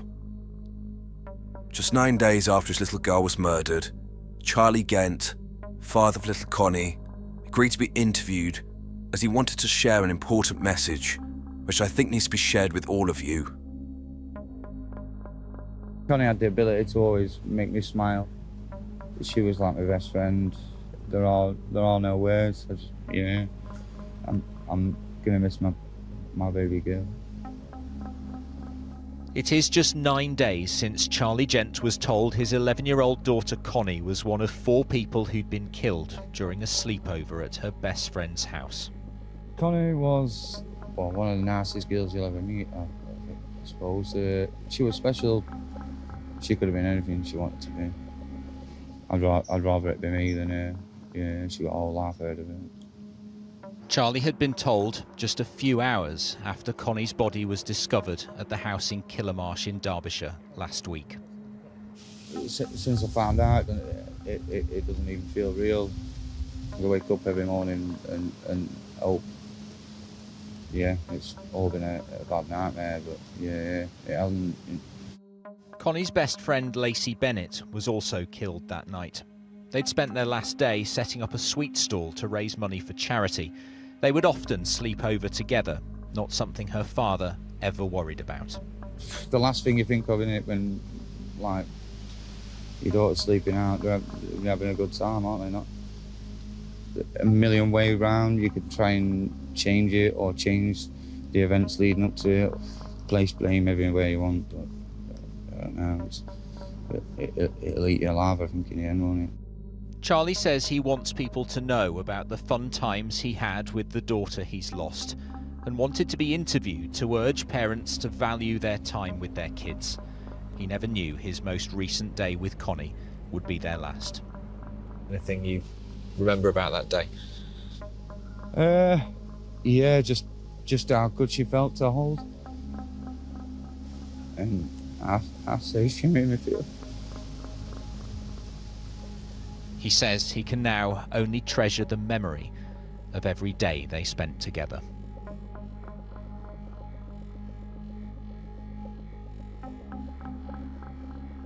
In January 2023, His Majesty's Inspectors of Probation published the findings of their review of the case of Damien Bendel to determine why this horrific incident occurred.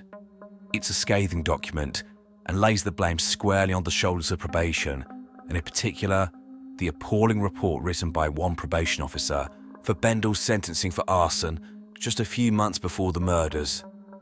The report reinforces the need for comprehensive checks to be undertaken at court stage so that reports are accurate, give the judge an accurate idea of the risk that a person poses so they can sentence them appropriately. The probation officer in question was apparently fired as a result of their negligence. However, nothing in this report, or any kind words, or statements of remorse can undo the horror in this case. Hopefully learning will be taken from this report, but it's far too little, far too late.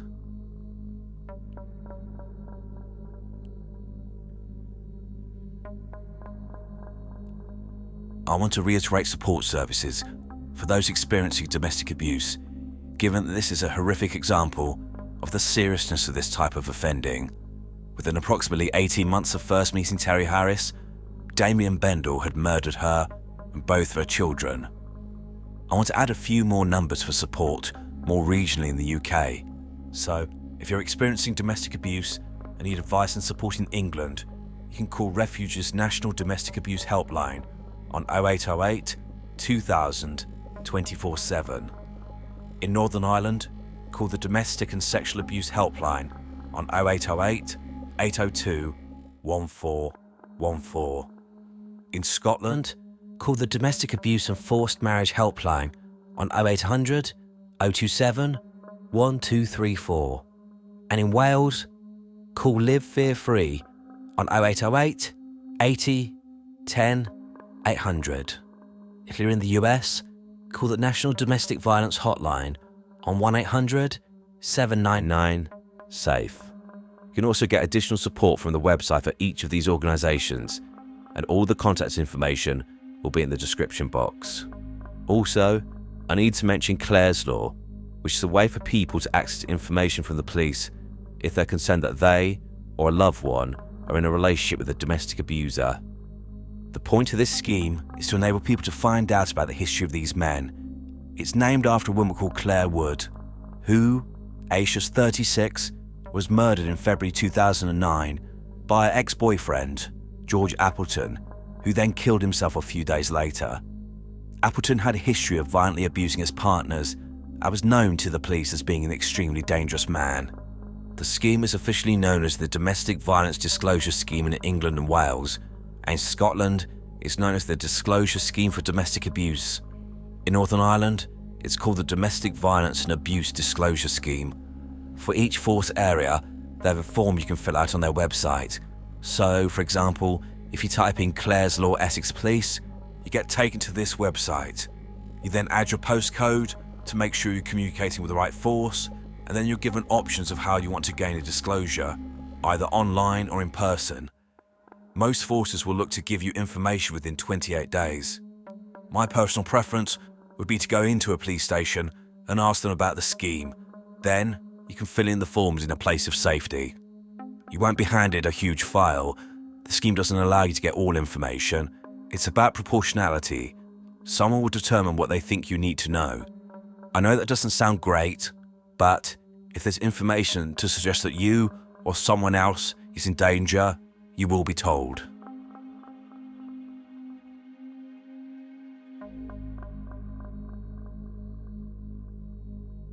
Damien Bendel pleaded guilty to these offences eventually, and so there was no trial. He was simply sentenced, so no explanation was given in court as to why he committed these offences. However, from looking at this case, I think I have quite a good idea of why he did what he did. But in order to understand this, I need to outline the profile of Damien Bendel. But first, I want to point out that the conclusions that I've reached shocked even me, and I think it makes the unimaginable horror in this case even worse. So please end the video now if you need to. Specifically, it's clear that Bendel was a psychopath, a weak, pathetic man devoid of any emotion, who believed that others should do his bidding and cater to his needs. This included in relationships. He lived rent-free in the house with Terry and the children, and likely felt this was his domain, and despite his behaviour, he was entitled to act in any manner he wanted. As with other domestic abuse perpetrators, defiance of his will or calling him out on his behaviour was met with punishment. I think that Bendel's beliefs about entitlement within the family home included using this environment to indulge his paedophilic sexual interest in children, something the police were already very concerned about. Unfortunately, I think the trigger to this incident was something to do with Lacey. Whether Bendel was caught doing something or something was disclosed, I think that Terry confronted him. Her daring to question him on his behaviour meant she needed to be punished, so he attacked her with the hammer. He then went around attacking the children, so as to not leave any witnesses, leaving no one alive to tell the police what really happened that night, and also so he could spin his web of lies. He then did something unspeakable. He raped Lacey, and a terrible detail in the reports I've seen is that he deliberately took her into the same room where her mother was lying, either dead or dying, in order to do this. I think that Bendel deliberately raped Lacey in front of her mother, with him hoping that she would hear and see him doing this to her daughter. This would show her that he was in control and that he'd do whatever he wanted with her children. He wanted the last thing she saw to be him violating her daughter. This conclusion, if accurate, sickens me, and I think epitomizes the evil of Damien Bendel. He is where he belongs, and as a child rapist and murderer, I do not imagine his time in prison will be easy. In 1981, René Hartevelt, the Dutch national, accepted a dinner invitation from a university classmate, Issy Sagawa.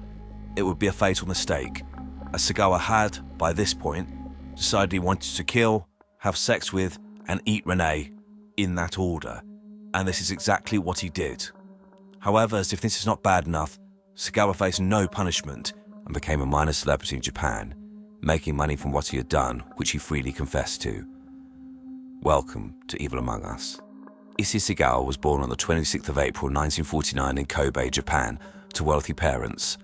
Sagawa was born prematurely. Reportedly, he was small enough that he could fit in the palm of his father's hand, and whilst he survived, he had a number of health issues as a child and was extremely introverted. Sagawa apparently began to have fancies about cannibalism when he was only 5 or 6 years old, when he saw a male schoolmate's thigh which he wanted to eat. As he grew up, Sagawa became more socially isolated and disappeared into a world of sexual fantasy, including having sex with the corpses of women and eating them. As a youth, Sagawa also became interested in bestiality and began to engage in sexual acts with the family dog. Sagawa was a smart man and attended university in Japan, earning both a bachelor's and master's degree in literature, but his mask of sanity was beginning to slip. At age 24, Sagawa tried to act on his cannibalistic fantasies and broke into the home of a German woman, intending to kill her and eat her. When he broke in, she was asleep. He looked for something to knock her out or stab her with. Before Sagawa could do this, she woke up and overpowered him. Being only 4 foot 7 inches tall, this was easily done, as Sagawa fled. Sagawa was arrested for attempted rape, but money talks, and his father paid the victim and the charges disappeared. This experience did not deter Sagawa.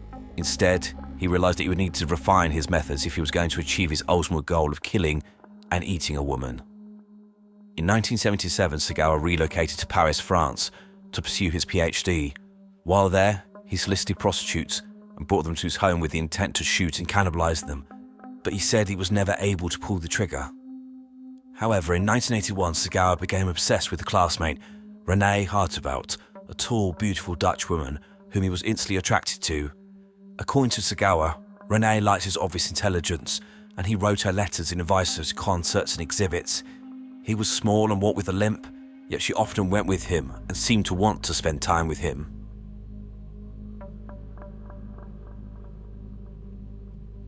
On June the 11th, 1981, Sagawa invited René to dinner at his apartment under the guise of translating poetry for a school assignment, which he would then record.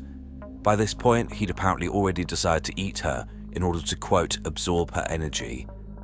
He hid a gun in the apartment before she arrived, and when René was there, he seized her on the floor, Japanese-style street tea. He poured some whiskey into her tea to make her more pliable. He then told René that he was in love with her and wanted to have sex with her. René turned him down and said she just wanted to be friends. She then sat at the table on the right of this picture and began to read poetry. Sagawa approached her from behind, aimed the rifle at the back of her head, and shot René dead. Sagawa apparently fainted when he saw the blood, and when he came to his senses, he decided to desecrate René's body. Sagawa first had sex with René's corpse and then tried to bite into her flesh with his teeth, but realized they were not sharp enough. So he went out and bought a butcher's knife and then began to dismember and eat René. Sagawa describes his offending in an interview years later. in which, in response to a question about whether he ate Renee's flesh raw, he stated, quote, "Mostly yes. At first I bit into her butt with the intention of munching right through, but it's impossible. Human skin is so thick. I ended up with a sore jaw, although I managed to leave some teeth marks.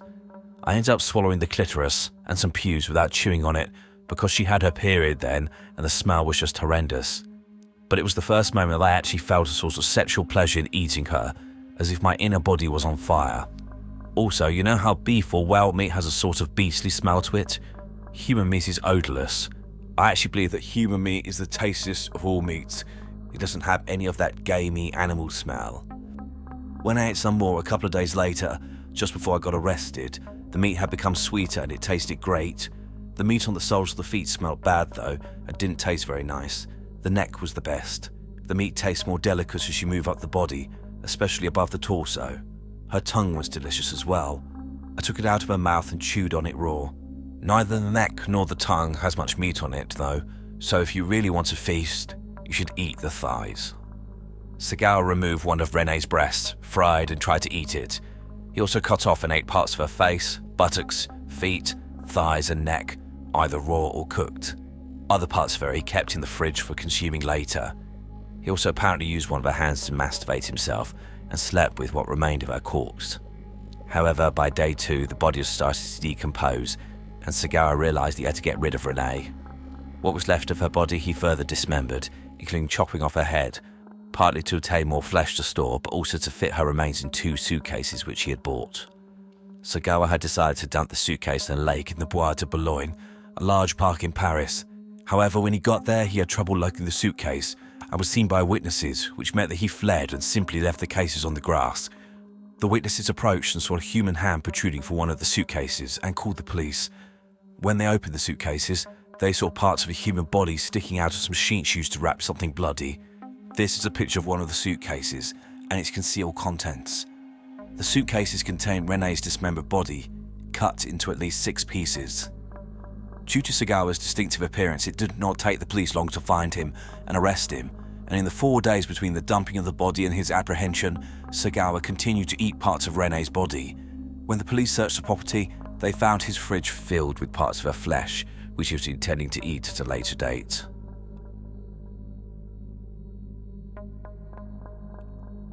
As if the crime was not bad enough, what happened next is beyond belief. So Sagawa was taken into police custody, and his wealthy father again assisted him by hiring a top lawyer. Sagawa freely admitted his crimes and was sent to a mental hospital, where he was held for 2 years and deemed to be unfit to stand trial. Therefore, any charges was dropped, and the file apparently sealed. He was then returned to Japan and committed to a mental institution, where he was deemed sane, and because the charges had been dropped by the French authorities, he was able to simply check himself out, which he did on the 12th of August 1986, with him spending the rest of his life as a free man.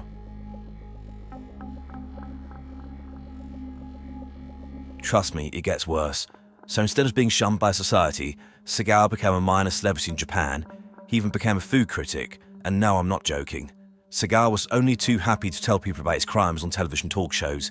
He even agreed to appear in several Japanese pornographic films, and he wrote 4 novels. The one in which he described the details of his murder sold over 200,000 copies. This clip shows him talking about one of his books, published apparently by a peddler of Lolita manga porn.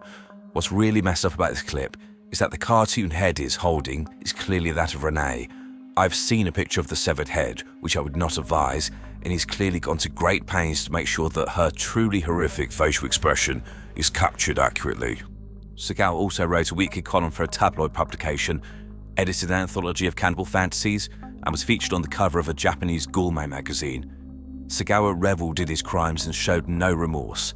He once stated, quote, "The public has made me the godfather of cannibalism, and I'm happy about that." I mean, where do I start with this one? Firstly, poor woman. And no shit she was scared, you just told her you killed and cannibalized a woman and showed her pictures of her dismembered body. But on top of that, this demonstrates what an absolute monster Sagawa was. He's reveling in his crimes and clearly getting off on terrifying this woman. Also, the dick behind the camera, clearly setting this up to capture this woman's reaction, and this feeds into what I'm going to discuss in a bit about celebrity criminals. But seriously, what is wrong with people? Sagawa cited that his life was hard because of what he had done, mainly because he could not get a regular job, and as his fame waned, so did the money. He made some bizarre statements about how he wished to die, with him stating, quote, "I would like to invite any woman who wants to kill me to step forward. Beautiful women only. That would be the ideal way for me to die. Maybe they could shoot me up with morphine so that I don't feel any pain. Although I guess the pain is part of the pleasure. Dying instantly is boring, so I want to savour the process of being killed." An alternative would be to drown in female saliva. Wouldn't it be wonderful to be covered all over in women's spit? If I could die drowning in it, that would be my ultimate dream come true. I'm a cowardly man who killed another person, yet I can't face killing myself, so I guess dying at the hands of a woman would be my way to redemption. And that is the key word here, cowardly. This man would not end his own life but wanted someone else to do it, and in such a way that meant he could continue to live out his sick sexual fantasies. I think this is the reason why Sagawa never killed again, due to fear, as Japan has the death penalty, and he knew further offences would likely lead to him losing his worthless life. Fortunately, Issei Sagawa died on the 24th of November 2022 at age 73 in a hospital in Tokyo due to complications of pneumonia. He had suffered years of ill health and his fame had essentially ended, leaving him destitute. I don't think I've come across a more disturbing case than this, not only in terms of the crime, but how Sagawa essentially got away with it. It's clear that he was a highly dangerous and remorseless sexual deviant, with the only saving graces being that he is now dead and he did not kill again.